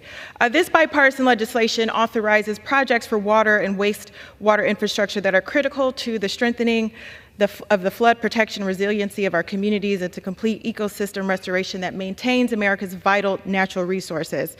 WRDR authorizes $49 million in new authorities in Ohio's 13th Congressional District, where I represent, to allow the United States Army Corps of Engineers to contribute their expertise to the development of new and existing environmental infrastructure projects that not only improve water and sewer infrastructure for our local communities, but bolster our economic competitiveness. I'm proud to have advocated for these resources and now to vote for their authorization so that communities in my district have access to the infrastructure they need to flourish. For example, under the Summit County, $25 million has been authorized to fund projects such as the Akron water main and lead service line replacement, Fairlines West Market Street water line replacement and Rosemont Preserve projects, New Franklin South Main Street stormwater, and Barberton Stratford Street water line. In Stark County, $24 million has been authorized to fund projects such as the Canton-Cromer Water Storage Reservoir Replacement and the North Lawrence's Sanitary Sewer Project. With these projects, residents of Ohio's 13th District will benefit from clean water and improved infrastructure, but these projects will also help lay the foundation for vibrant, thriving communities full of opportunity. I ask my colleagues in Congress to support this life-sustaining and economic growth-yielding legislation. Thank you, Mr. Speaker, and I yield back. The lady yields back. The gentleman from Washington is recognized. Reserve. The gentleman reserves. The gentleman from Missouri is recognized. Thank you, Mr. Speaker. At this time, I would yield 2 minutes to the gentleman from Louisiana and the Aviation Subcommittee Chair, Mr. Graves. The gentleman from Louisiana is recognized for 2 minutes. Thank you, Mr. Chairman. Mr. Speaker, thank you. Look, this bill is really important. Water Resources Development Act. It authorizes all the activities of the U.S. Army Corps of Engineers. But, Mr. Speaker, something that's really key here is that under this chairman, we've been able to keep this bill on a 2-year cycle. I want to thank all of the Republican and Democrat members for keeping this on cycle, and that's important because this is about resiliency of our communities. It's about the economy and economic engines that our ports cause. It's about the ecological restoration of places like coastal Louisiana. These are absolutely critical missions. This bill includes a number of priorities in our congressional district, one of the most active Corps of Engineer districts in the nation, including connecting the Upper Barataria project to the Morganza to the Gulf project, ensuring that credit for Morganza to the Gulf goes all the way back to the 1980s when this project started, rather than penalizing the non-federal sponsor for the Corps of Engineers' slow action. This project ensures that credit that is developed can actually be utilized on projects or on deferred payment agreements. It ensures that the Rose Golden Meadow levee system in Lafourche Parish gets back on track to be entering the federal system. It creates a new parish-wide flood protection system for Livingston Parish, something we've been working on for a while now. It helps to ensure that the acquisition of land, something called non-standard estates, that, Mr. Speaker, I want to be clear, this is the third time we have legislated on this because the Corps of Engineers keeps trashing the interpretation. Bayou Sorrel Lock progressing, expediting that really important project as well. So a number of huge wins in here. I want to thank the Ryans for all their work and working with us on this. One of them was much more helpful than the other one, Mr. Speaker. Just kidding. I want to thank Ryan Seeger and Ryan Hamilton for their help in the legislation. I also want to thank Jack and Kathy, the staff directors, but most importantly, thanks to Ranking Member Larson, Chairman Graves, thanks to Chairman Rouser and my great friend, Ranking Member Napolitano.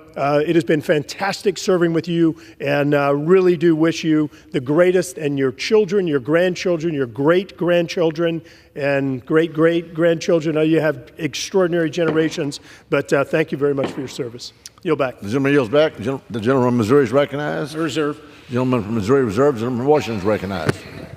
Mr. Speaker, we have no more speakers, and we're ready to close. Okay. Does the gentleman reserve?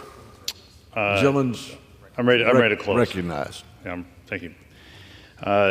So during this Congress, the House Transportation and Infrastructure Committee has passed multiple comprehensive and bipartisan bills, including the FAA reauthorization.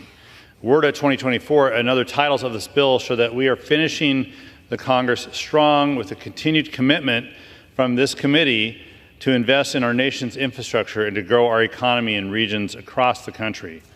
I want to thank Chair Graves and Chair Rouser, Chair Perry, and Ranking Member Napolitano, and Ranking Member Titus for their partnership and their dedication to navigating this comprehensive, bipartisan, and bicameral bill to final passage. I also want to thank the Democratic staff who worked very hard on this legislation: Ryan Seeger, Alexa Williams, Logan Ferry, Ann Jacobs, Jackie Schmitz, and Michael Baumann.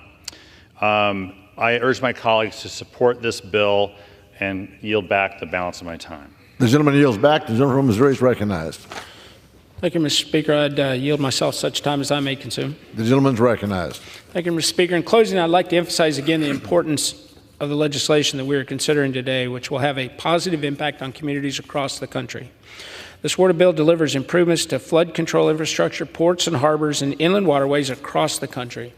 And many of the policy reforms that I secured in the water bill from my constituents help ensure that the Corps is focused on what matters: protecting people's lives and livelihoods from devastating floods.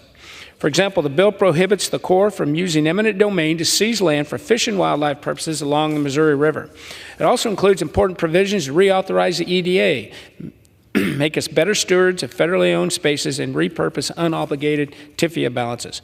Water 2024 is a result of more than a year of work by the T&I committee and was developed based on input from nearly 350 members of this body on projects, programs, policies that are important to their constituents.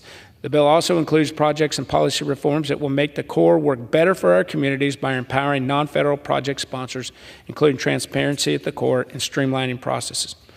Mr. Speaker, I would urge support of House Amendment S4367, and with that, I too would like to thank the teams, Kathy on the minority side and Jack Ruddy on the staff director on our side, and the two Ryans, again, for all the work that they did, and your teams. You know, it's when you work late and when you do stuff like this, there's a lot of late nights, a lot of weekends, a lot of holidays, and it's just simply taking time away from the family.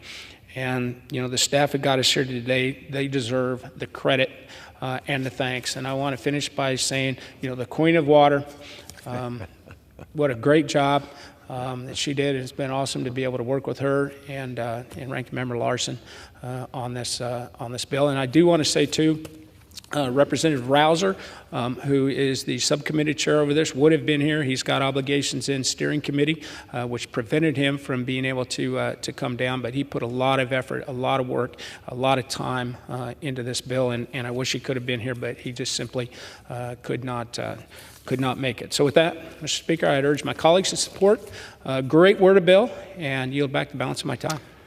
The gentleman yields back. The question is, will the House suspend the rules and pass Senate 4367 as amended?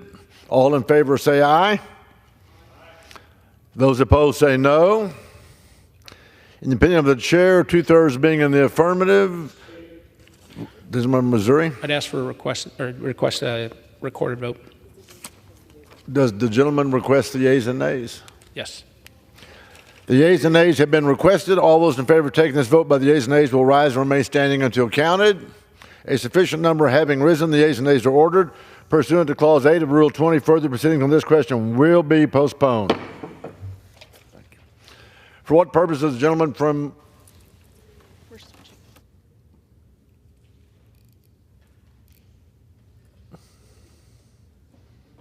Louisiana?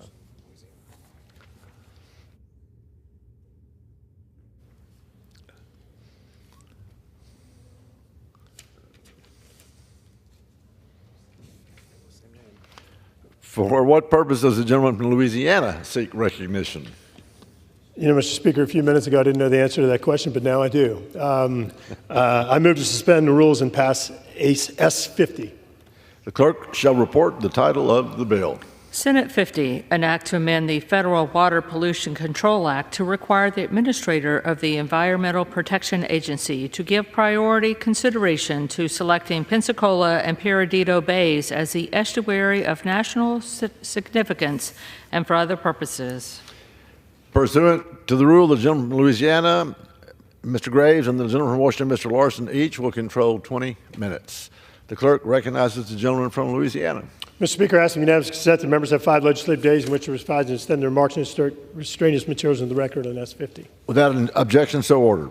Mr. Speaker, I yield myself as much time as I may consume. The gentleman is recognized. S50 would add the Pensacola and Perdido Bays located in northeastern Florida to the list of estuaries given priority consideration under the EPA's National Estuary Program. National Estuary Program was created by Congress in 1987. It aims to protect and restore estuaries of national significance across the United States. S50 was introduced by our Senate colleagues, Senator Rubio and Scott, earlier this Congress. The Senate passed S50 with voice vote in March, and I encourage support for this legislation today. Mr. Speaker, I reserve the balance of my time. The gentleman from Louisiana reserves. The gentleman from Washington is recognized. Thank you, Mr. Speaker. I rise in support of S50, legislation sponsored by Senator Rubio of Florida. The gentleman is recognized. This bill adds Pensacola and Perdido Bays in Florida as a priority consideration for the administrator of the EPA to designate as part of the National Estuary Program. In the Pacific Northwest, we know that healthy estuaries like the Puget Sound support healthy fish, birds, and other wildlife, as well as important economic activities such as trade, fishing, tourism, and outdoor recreation. That's why I've worked over multiple Congresses to authorize the National Estuary Program, and was pleased to see the bipartisan infrastructure law not only authorize that program, but provided $132 million in investments for improving habitat and restoring estuaries. The legislation we consider today is a result of work of local organizations near these two critical Florida estuaries to add them to the National Estuary Program. It's further proof of the importance of this program. So I urge my colleagues to support this legislation and reserve the balance of my time. The gentleman from Louisiana is recognized. Mr. Speaker, I have no more speakers prepared to close. I reserve. The gentleman from Washington is recognized. Thank you, Mr. Speaker. Protecting healthy estuaries is good for the economic activities like outdoor recreation, as well as good for fish, birds, and other wildlife. I urge my colleagues to support this legislation. Thank you, and I yield back the balance of my time. The gentleman yields back. The gentleman from Louisiana is recognized. Mr. Chairman, you almost have as much time as I may consume. The gentleman is recognized. In closing, S50 will help protect important habitat and water resources in Florida. This non-controversial legislation has the support of the Florida congressional delegation, the state of Florida, the community, and local stakeholders. Mr. Speaker, I urge support of this bill and yield back the balance of my time. The gentleman yields back. The question is, will the House suspend the rules and pass Senate 50? Those in favor say aye. Those opposed, no. In the opinion of the chair, 2/3 being in the affirmative, the rules are suspended, the bill is passed, and without objection, the motion to reconsider is laid on the table. For what purpose does the gentleman from Louisiana seek recognition? Mr. Speaker, I move to suspend the rules and pass Senate Bill 3613. The clerk shall report the title of the bill. Senate 3613, an act to require facility security committees to respond to security recommendations issued by the Federal Protective Service relating to facility security and for other purposes. Pursuant to the rule of the gentleman from Louisiana, Mr. Graves, and the gentleman from Washington, Mr. Larson, each will control 20 minutes. The chair recognizes the gentleman from Louisiana. Ask me unanimous consent, the members have 5 legislative days to revise and extend their remarks and extraneous material to the record on Senate Bill 3613. Without objection, so ordered. I yield myself as much time as I may consume. Chair recognizes the gentleman from Louisiana. Mr. Speaker, S 3613, the Improving Federal Building Security Act of 2024, will strengthen security of federal buildings by ensuring agencies are held accountable for the security decisions they make. Specifically, the legislation would require federal agencies to respond to security recommendations of the Federal Protective Service and provide a justification for recommendations that are not implemented. Given the ongoing security challenges identified by the Government Accountability Office at a Transportation and Infrastructure Committee hearing in July, this bill will improve security for those who work in or visit federal buildings across the nation. I want to thank the gentleman from Mississippi, Mr. Ezell, for his work on the House companion to this bill. Mr. Speaker, I urge support of this legislation and reserve the balance of my time. Gentleman yields. The gentleman from Washington is recognized. Thank you. I rise in support of this bill, which will improve security for federal employees and the members of the public who visit federal buildings. Federal facilities face a wide range of threats, including active shooters, cyber attacks, hostile surveillance, and explosive devices. While the Federal Protective Service, or FPS, currently makes safety recommendations for federal offices and buildings, the tenant agencies in those buildings often disregard FPS recommendations. The Government Accountability Office, or the GAO, reported that between fiscal years 2017 and 2021, tenant agencies ignored about 57% of these recommendations. S 3613 will ensure federal agencies are following the most up-to-date security recommendations to protect these facilities and the people in them. So I urge my colleagues to support this legislation and reserve the balance of my time. The gentleman reserves. The gentleman from Louisiana is recognized. Mr. Speaker, I'm prepared to close. I have no more speakers. I reserve. Mr. Speaker, ask recognition to close. Mr. Speaker, this bill will ensure the federal agencies are following the most up-to-date security recommendations to protect their facilities and people in them.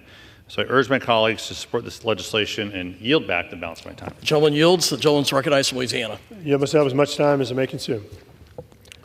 In closing, federal agencies need to be held accountable for the security decisions they make at federal office buildings. This bill will help achieve that. By creating safer, more secure workplaces, we can ensure federal workers can easily return to work in person. The T&I Committee favorably reported the House companion, and I urge support of the Senate Bill 3613 so this legislation can be signed into law. We can improve the safety of our federal workers. Mr. Speaker, I want to make note, Congressman Ezell of Mississippi, longtime law enforcement officer, was key in pushing the House bill and fully supports this. Again, I urge adoption and yield back. The gentleman yields. The question is, will the House suspend the rules and pass Senate 3613? Those in favor say aye. Those opposed, no. In the opinion of the chair, 2/3 being in the affirmative, the rules are suspended. The bill is passed without objection. The motion to reconsider is laid on the table. Mr. Speaker, I request the yeas and nays.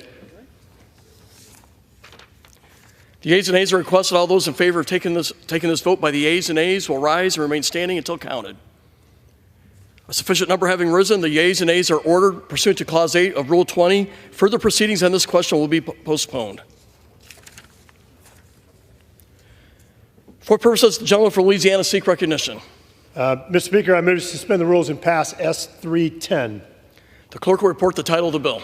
Senate 310, an act to establish an advisory group to encourage and foster collaborative efforts among individuals and entities engaged in disaster recovery relating to debris removal and for other purposes. Pursuant to the rule, the gentleman from Louisiana, Mr. Graves, and the gentleman from Washington, Mr. Larson, will each control 20 minutes. The chair recognizes the gentleman from Louisiana. Mr. Speaker, I ask unanimous consent that members have 5 legislative days in which to revise and extend their remarks and insert extraneous material to the record on without objection. S310. I yield myself as much time as I may consume. The gentleman is recognized. S310, the Disaster Contract Improvement Act, aims to help improve the disaster contracting process by directing an administrator of FEMA to establish a working group to examine the debris removal process. The working group will include representatives from FEMA, the U.S. Army Corps of Engineers, the United States Department of Agriculture's Natural Resource Conservation Service, officials from state, tribal, and local governments, and subject matter experts. Legislation also directs the Government Accountability Office to conduct a study on debris removal, the debris removal advanced contracting process. I want to thank the gentleman from New York, Mr. LaLota, for his work on the House companion bill to help reduce waste, fraud, and abuse within the post-disaster services area. Mr. Speaker, I urge support of this legislation and reserve the balance of my time. The gentleman reserves. The gentleman from Washington is recognized. Thank you, Mr. Speaker. I rise in support of S310. This bill directs the administrator of FEMA to convene an advisory group to improve debris removal contract processes and reduce costs. When disasters strike, resulting rubble and debris leave affected communities with an expensive cleanup. FEMA assistance is an essential resource for helping communities recover, but the disaster contracting process can be inefficient and costly. This bill brings stakeholders together to improve the disaster contracting process, maximizing the impact of federal dollars and speeding disaster recovery, and I urge my colleagues to support this legislation. With that, reserve the balance of my time. The gentleman reserves. The gentleman from Louisiana is recognized. I have no more speakers and prepared to close. Reserve. Gentleman is recognized from Washington. Thank you, Mr. Speaker. Clearing debris after a disaster is one of the first steps to a successful recovery. This bill will direct the administrator of FEMA to convene a stakeholder group to improve the agency's disaster contracting processes. So I urge my colleagues to support this legislation. And with that, I yield back the balance of my time. The gentleman yields. The gentleman from Louisiana is recognized. Yield myself as much time as I may consume. In closing, the Disaster Contract Improvement Act will help improve the debris removal process by following disasters and help to prevent waste, fraud, and abuse. Mr. Speaker, in the aftermath of hurricanes and other disasters, I have personally witnessed absolutely obscene rates and extraordinary time frames for debris removal in the aftermath of disasters, watching as multiple layers are profiting from 1 cubic yard of material of debris that's removed. The Transportation and Infrastructure Committee favorably reported the House companion to this bill. I urge support of Senate Bill 310 so we can get this important legislation signed into law. With that, I yield back. Gentleman yields. The question is, will the House suspend the rules and pass Senate Bill 310? Those in favor say aye. Those opposed, no. In the opinion of the chair, 2/3 being in the affirmative, the rules are suspended, the bill is passed without objection, the motion is reconsidered is laid on the table. For what purpose does the gentleman from Louisiana seek recognition? I rise, ask unanimous consent. I move to suspend the rules and pass H.R. 2892 as amended. Without objection. Or the clerk will report the title of the bill. Union Calendar Number 666, H.R. 2892, a bill to direct the Comptroller General of the United States to conduct a study on the effectiveness of local alerting systems and for other purposes. Pursuant to the rule, the gentleman from Louisiana, Mr. Graves, and the gentleman from Washington, Mr. Larson, each will control 20 minutes. The chair recognizes the gentleman from Louisiana. I ask unanimous consent that members have 5 legislative days to revise and send their remarks and extraneous materials in the record in H.R. 2892. Without objection. I yield myself as much time as I may consume. You're recognized. H.R. 2892, also known as the WARN Act, directs GAO to conduct a study on the effectiveness of local, state, and federal emergency alerting systems in disseminating timely and relevant information during weather-related emergencies. By examining these alerting systems, we can better understand how to improve communication and public safety during emergencies. I want to thank the gentleman from New York, Mr. Langworthy, for his work on this critical piece of legislation. I urge support of the legislation and reserve the balance of my time. The gentleman reserves. The gentleman from Washington is recognized. Thank you, Mr. Speaker. I rise in support of H.R. 2892. The bill directs the GAO, or Government Accountability Office, to study the efficacy of local weather alerting systems. As the climate crisis worsens and extreme weather events strike our communities with increasing frequency and severity, frontline communities need time to prepare and react in the face of these dangers. Every wasted second endangers lives. That's why local weather alerting systems are an indispensable tool. They give communities the time needed to take decisive and life-saving action. Understanding how best to leverage, develop, and improve this important tool will help ensure community preparedness. So I urge my colleagues to support this legislation and reserve the balance of my time. The gentleman reserves. The gentleman from Louisiana is recognized. Thank you, Mr. Speaker. I yield 5 minutes to the author of this legislation, the gentleman from New York, Mr. Langworthy. The gentleman is recognized. Thank you, Mr. Speaker. And I want to thank Mr. Graves for the time here today. I rise today in support of H.R. 2892, the Weather Alert Response and Notification Act, also known as the WARN Act, to improve public safety during extreme weather events. I'm proud to lead this bipartisan bill that would direct the Comptroller General to evaluate the effectiveness of our emergency alert systems at the local, state, and federal levels in reaching our communities when it matters the most.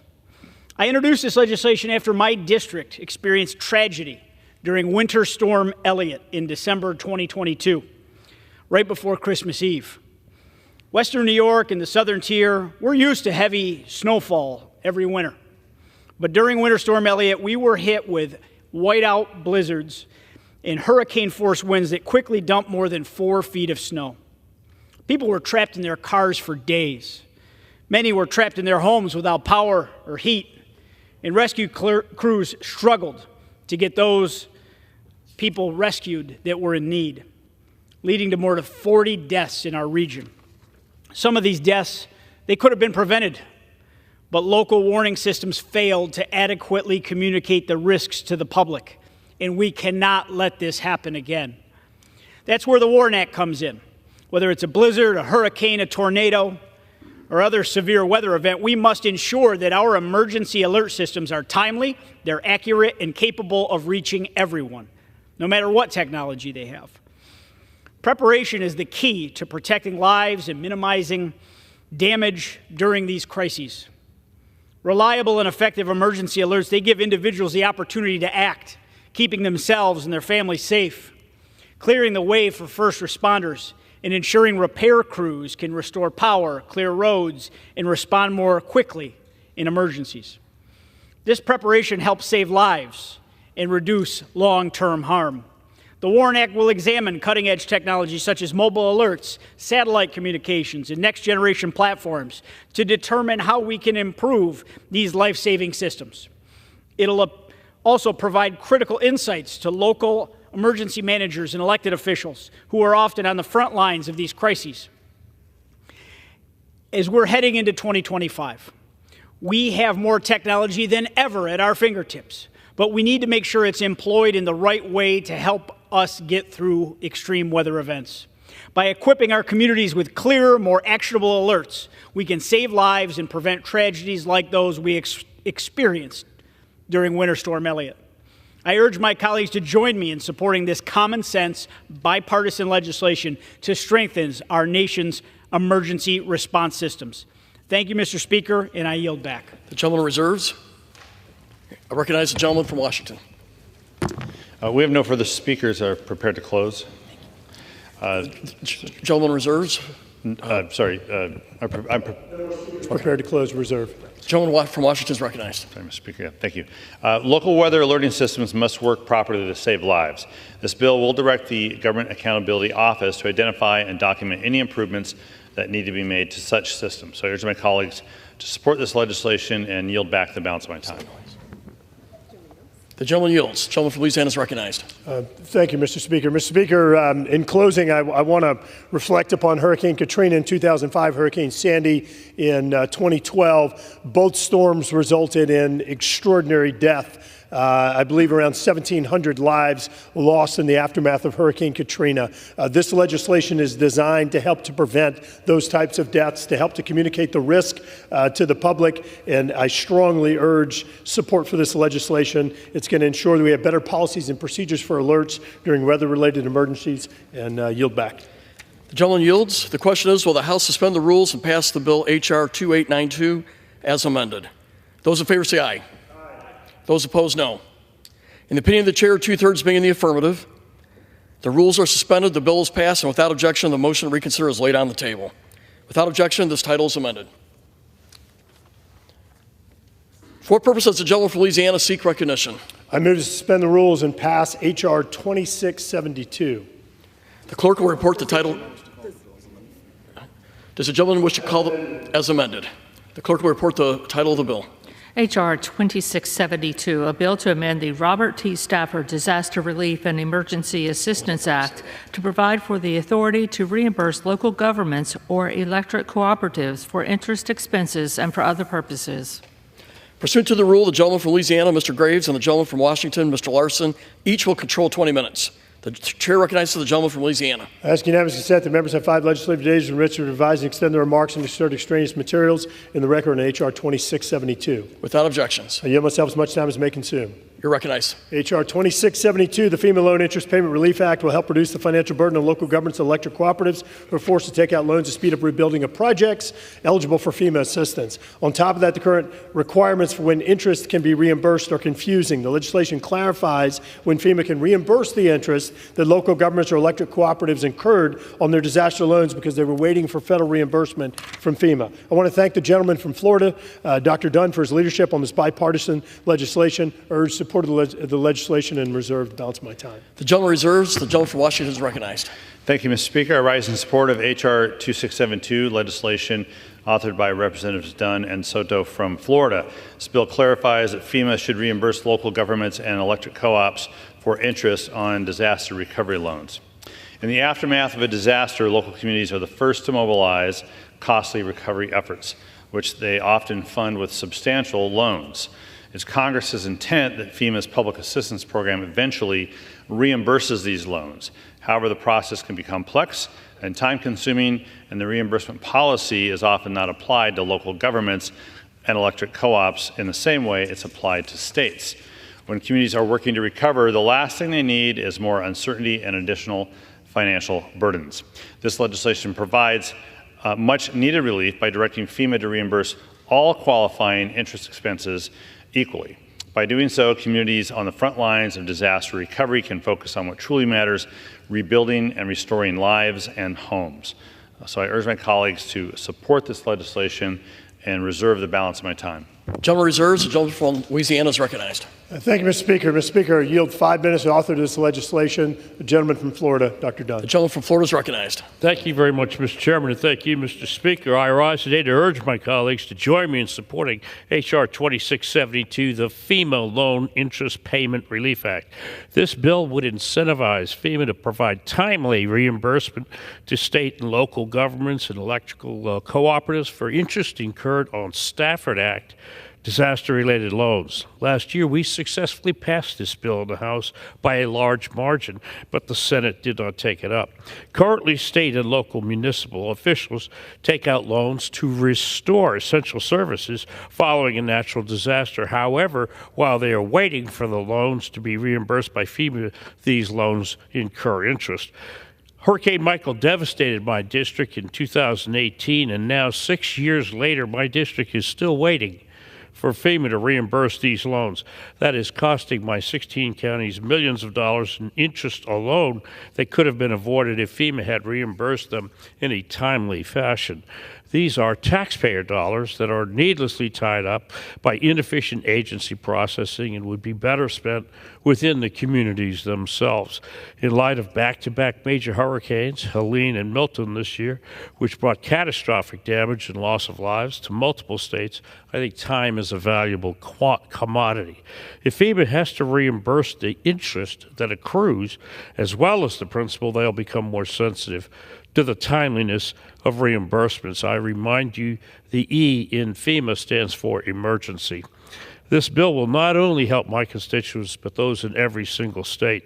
State and local leaders constantly complain about the issue of delayed FEMA loan reimbursements, and H.R. 2672 will incentivize them to obligate these funds much more expeditiously moving forward. This, in turn, would ease the burden of accruing interest payments, which cost states and local municipalities tens of millions of dollars every year.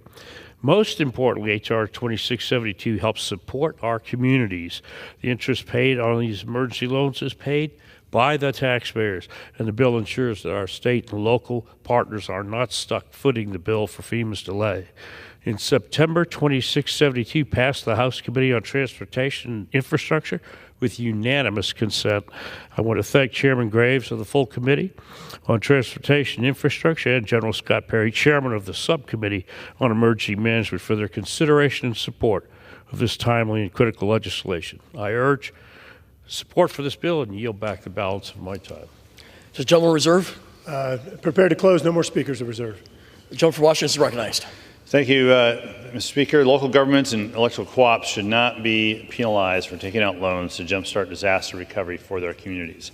This bill will direct the administrator of FEMA to reimburse qualifying interest accrued on such loans, and I urge my colleagues to support this legislation, and with that, I yield back the balance of my time. The gentleman yields. The gentleman from Louisiana is recognized. Thank you, Mr. Speaker. Mr. Speaker, in closing, I just want to make crystal clear what this does. In the aftermath of a disaster, you'll have a local government or state government that will fill out what's called a PW, a project worksheet, trying to get reimbursement for something that is allowed under federal law under the Stafford Act. Current law says that the FEMA administrator may reimburse interest costs. As my good friend from Florida just noted, you have, in some cases, bureaucrats working through the paperwork for 10 years. In my home state of Louisiana, we have unresolved project worksheets dating back to Hurricane Katrina in 2005. According to my math, that was approximately a long time ago.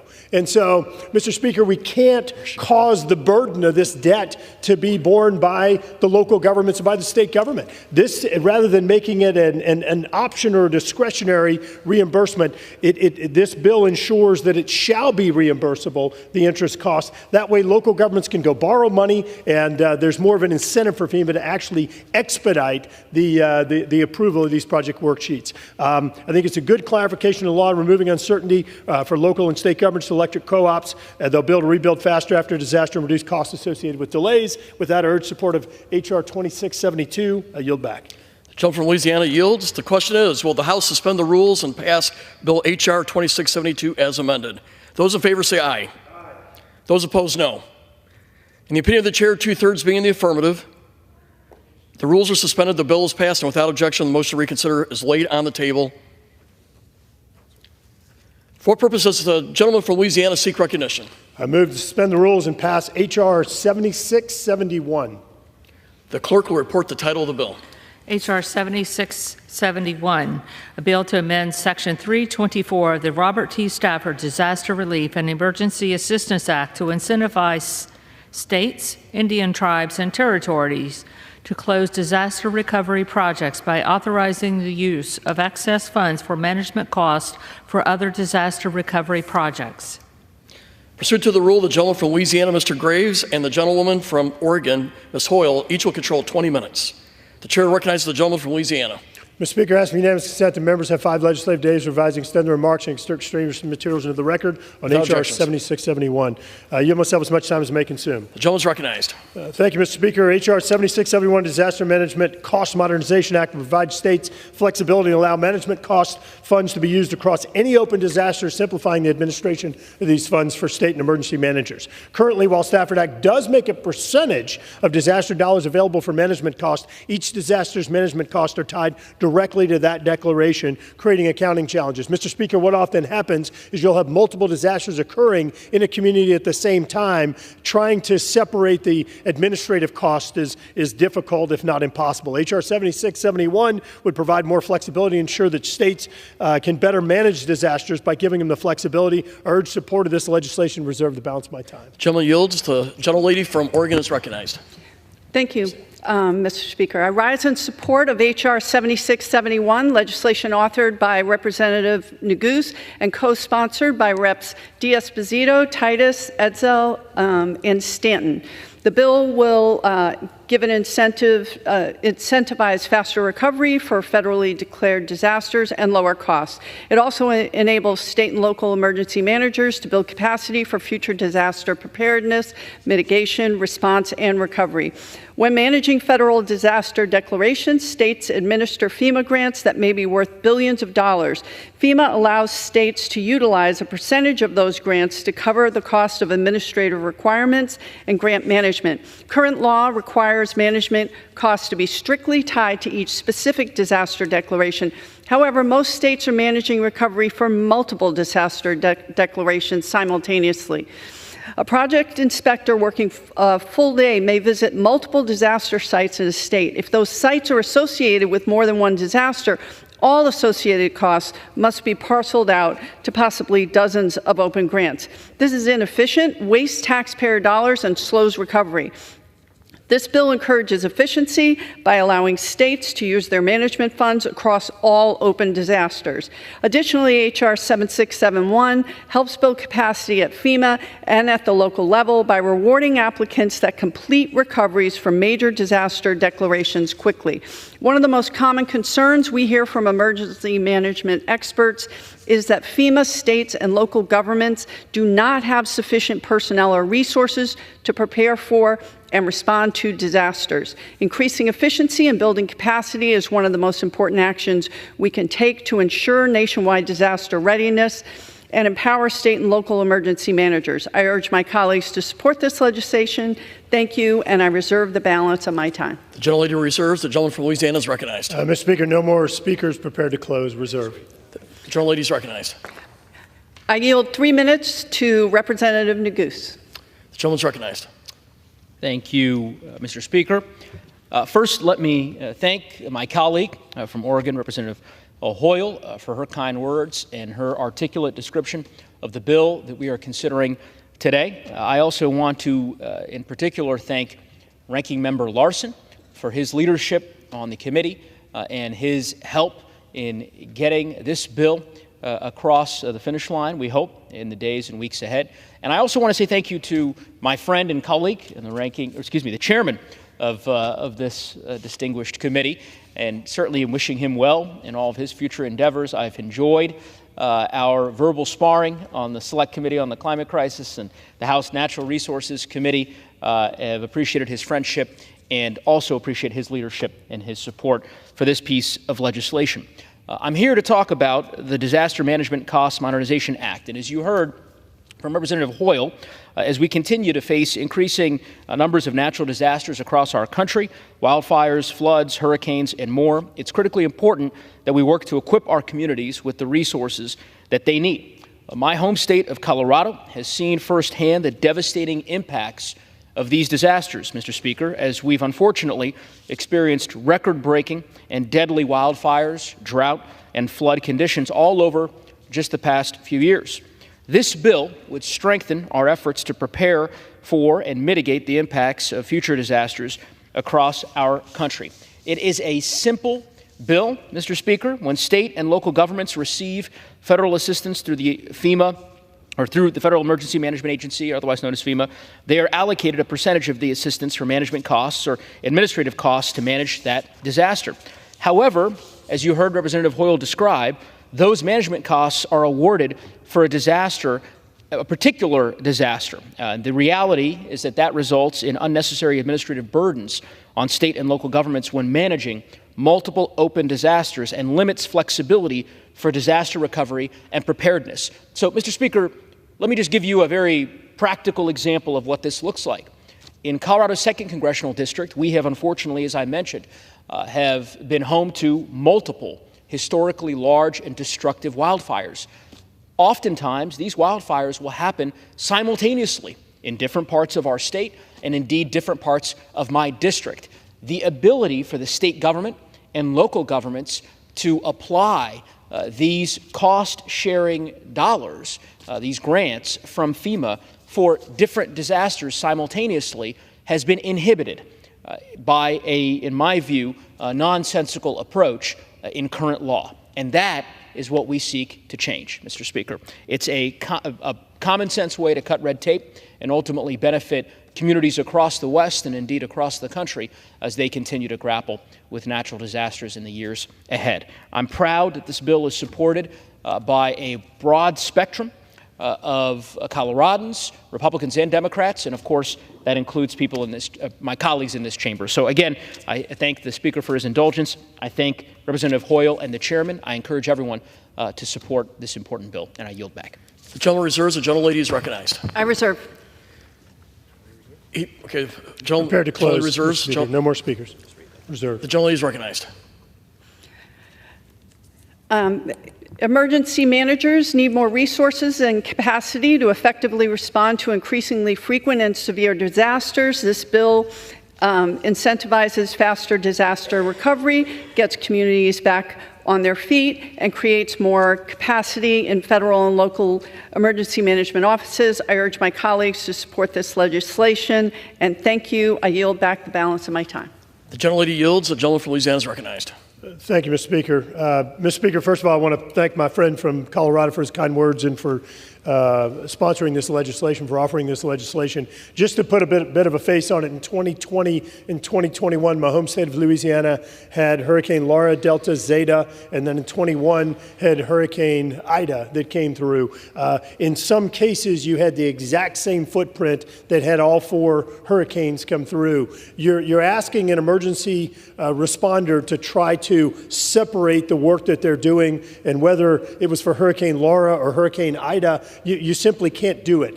This does simplify the process. I think it is going to help to expedite recovery and remove some of the bureaucracy from the aftermath of disasters. It's going to provide states more flexibility in managing disasters, allowing them to have a greater focus on the needs of disaster victims. I urge support of H.R. 7671, and I yield back. The gentleman yields. The question is, will the House suspend the rules and pass the bill H.R.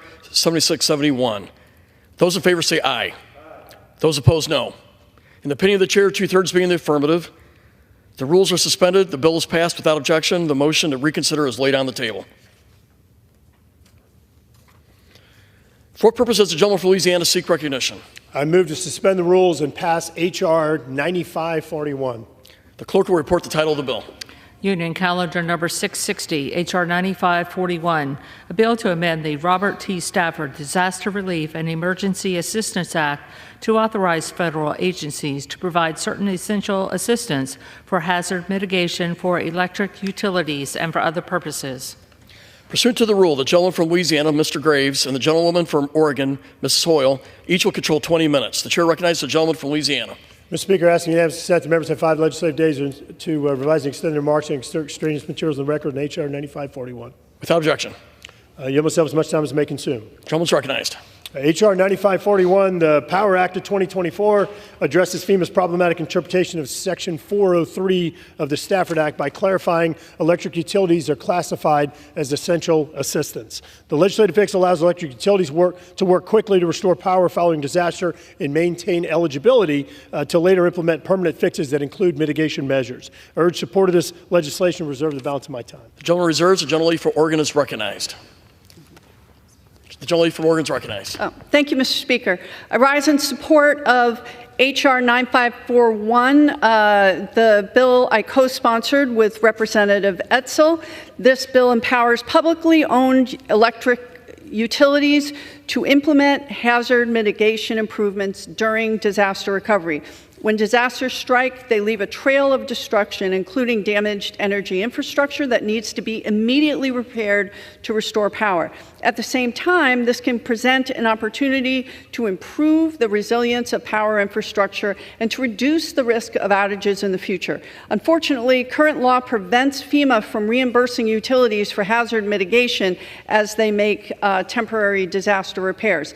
This leads to wasted opportunity, more frequent power outages, and higher costs passed on to ratepayers. Common sense solutions like H.R. 9541 are more critical than ever to keep energy costs low for American families. This bill maximizes FEMA's resources, helps communities protect critical infrastructure, leading to lower costs for utilities and families in the wake of future disasters. I urge my colleagues to support this legislation and reserve the balance of my time. The gentleman reserves. The gentleman from Louisiana is recognized. Mr. Speaker, I don't have any more speakers prepared to close. Reserve. The gentleman reserves. The gentlelady is recognized. Thank you. The costs of recovering from increasingly frequent severe weather events often raise the price of America's electric bills. This bill will help public power make their systems more resilient at the time of repair, increasing efficiency and cutting overall costs. Thank you, and I yield back the balance of my time. The gentlelady yields. The gentleman from Louisiana is recognized. Thank you, Mr. Speaker. Mr. Speaker, in the aftermath of a disaster, oftentimes communities will lose power. This legislation simply allows the utilities to come in and put temporary fixes in place so power can get stood back up, power can get turned back on for these recovering communities. It'll help ensure that electric utilities are not penalized for those temporary interim actions to act quickly to restore power for Americans impacted by natural disasters by clarifying their eligibility for mitigation assistance. With that, I urge support of H.R. 9541 and yield back. The gentleman yields. The question is, will the House suspend the rules and pass the bill H.R. 9541? Those in favor say aye. Those opposed, no. In the opinion of the chair, 2/3 being in the affirmative, the rules are suspended. The bill is passed without objection. The motion to reconsider is laid on the table. For what purpose does the gentleman from Louisiana seek recognition? I move to suspend the rules and pass H.R. 8689 as amended. The clerk will report the rule, or the bill. Union Calendar number 645, H.R. 8689, a bill to require Amtrak to publicly disclose certain bonus compensation paid to Amtrak executives and for other purposes. Pursuant to the rule, the gentleman from Louisiana, Mr. Graves, and the gentlewoman from Oregon, Ms. Hoyle, each will control 20 minutes. The chair recognizes the gentleman from Louisiana. Thank you, Mr. Speaker. Mr. Speaker, I ask unanimous consent that members have 5 legislative days of revising extended remarks and insert extraneous materials in the record on H.R. 8689. I yield myself as much time as I may consume. The gentleman's recognized. Thank you, Mr. Speaker. H.R. 8689 was introduced by my good friend, Representative Molinaro of New York. The bill is intended to ensure annual bonuses awarded to Amtrak's top executives are made public at the beginning of every calendar year. Amtrak relies heavily on government subsidies, and during more than 50 years of existence, it's never made a profit. Nonetheless, Amtrak executives have been awarded generous 6-figure bonuses despite financial losses and service issues. The disclosure of such huge payouts rightfully outrages the public and members of the Transportation and Infrastructure Committee. We had a hearing on this many months ago where Amtrak officials were unwilling to disclose some of the information we'd requested. The bill is a strong step toward transparency and accountability for Amtrak executives and Amtrak's board of directors, which awards the bonuses. I urge support of this legislation. Reserve the balance of my time. The gentleman reserves. The gentlelady from Oregon is recognized. Thank you, Mr. Speaker. And I want to thank my colleague, Mr. Molinaro, for sponsoring this really important legislation. I rise in support of the Amtrak Executive Bonus Disclosure Act. This bill requires Amtrak to post the compensation of its executive leadership team annually on the Amtrak website. Congress already requires the nation's intercity passenger railroads to submit this information to Congress. This bill increases transparency by making this information readily available to the public. I urge my colleagues to support this legislation. Thank you, and I reserve the balance of my time.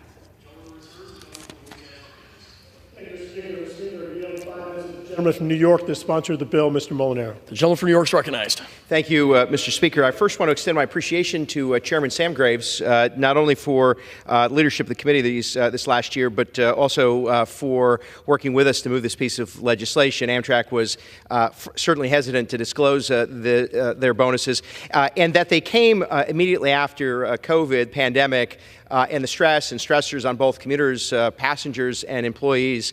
The fact that we had to work, despite the significant taxpayer subsidy, to have them disclose this information was obscene at best. I, too, want to take a moment, though, since I have 5 minutes, to express my appreciation and gratitude to Representative Graves, Garrett Graves, as well. I truly join, I think, a chorus of individuals who recognize not only his leadership, but his diligence and hard work on behalf not only of his constituents, but certainly this country as a whole.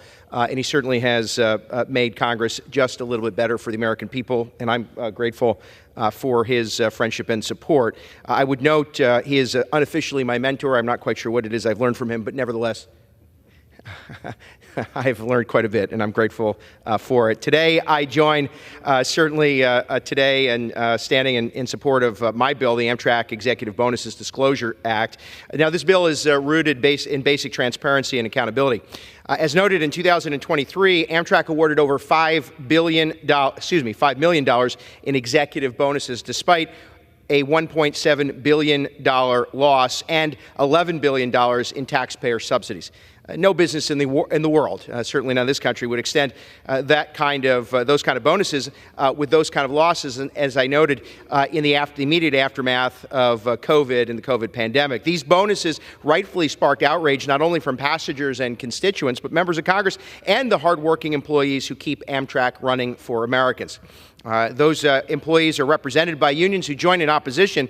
They include SMART TD and the Transportation Workers Union, each calling these payouts exorbitant and an affront to taxpayers. Now, I think all of us might have stronger words than that, but TWU has not only endorsed the bill, but certainly wishes, on behalf of their employees, to see continued expansion of transparency and accountability. Now, overall, I oppose the bonuses. In fact, if we could claw them back, I would, and I'm hopeful that this legislation might demand the opportunity for the board of directors to take pause and be more respectful of taxpayers, and perhaps Congress to take action subsequent to their issuing these bonuses. Now, transparency should never be optional, certainly when it comes to taxpayer-subsidized programming, especially when it comes to Amtrak and the significant amount of public funds. My bill seeks to ensure that Amtrak publicly disclose executive bonuses annually, empowering taxpayers to see exactly where their money goes. This legislation puts passengers, workers, and taxpayers first. It is simply about fairness, accountability, and earning back the public trust. I urge my colleagues to support the bill, and I yield the balance of my time. From New York, reserves. It's a gentleman from Louisiana. No more speakers prepared to close reserve. Okay, the gentleman reserves. Gentlelady from Oregon is recognized. Thank you. This bill will increase transparency at Amtrak. I urge my colleagues to support this very important legislation. Thank you, and I yield back the balance of my time. The gentlelady yields. The gentleman from Louisiana is recognized. Thank you, Mr. Speaker. Mr. Speaker, I normally would say thank you when folks give compliments. I'm not sure that would be sincere in this case. But seriously, Mr. Speaker, if my friend from New York decided he was going to take a $1.94 Uber ride because he was too lazy to walk for a block, he would have to disclose that. He would have to disclose it if he spent public funds doing that. The fact that we're talking about six-figure bonuses for Amtrak, once again, public funds, not being publicly disclosed, it simply is inexcusable. We must ensure that this legislation be enacted and that this information be made available. It's an important step toward increased transparency at Amtrak.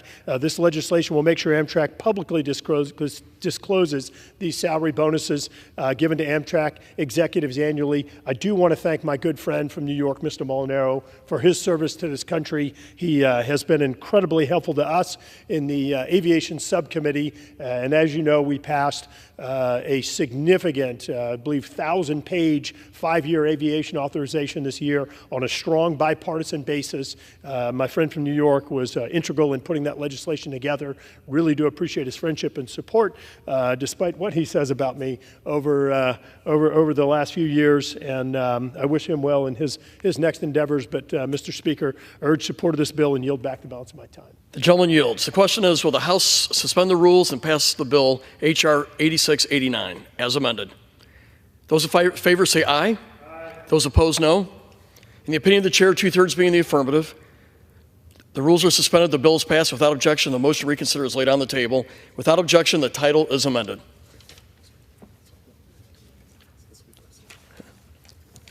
Chair announces the Speaker appointed pursuant to 2 U.S.C. 285C in the order of the House of January 9th, 2023, Mr. Brian Lindsay as Law Revision Counsel of the United States House of Representatives effective October 2, 2024. For what purpose does the gentleman from Louisiana seek recognition? Mr. Speaker, I send to the desk a resolution and ask unanimous consent for its immediate consideration. The clerk will report the title of the resolution. House Resolution 1611, resolution providing for the printing of a revised edition of the Rules and Manual of the House of Representatives for the 119th Congress. Is there objection to the consideration of the resolution? Without objection, the resolution is agreed to and the motion to reconsider is laid on the table. For what purpose does the gentleman from Louisiana seek recognition? Mr. Speaker, I move that the House do now adjourn. The question is on the motion to adjourn. Those in favor say aye. Those opposed, no. The ayes have it. The motion is adopted. Accordingly, the House stands adjourned till 10 a.m. tomorrow for morning hour debate.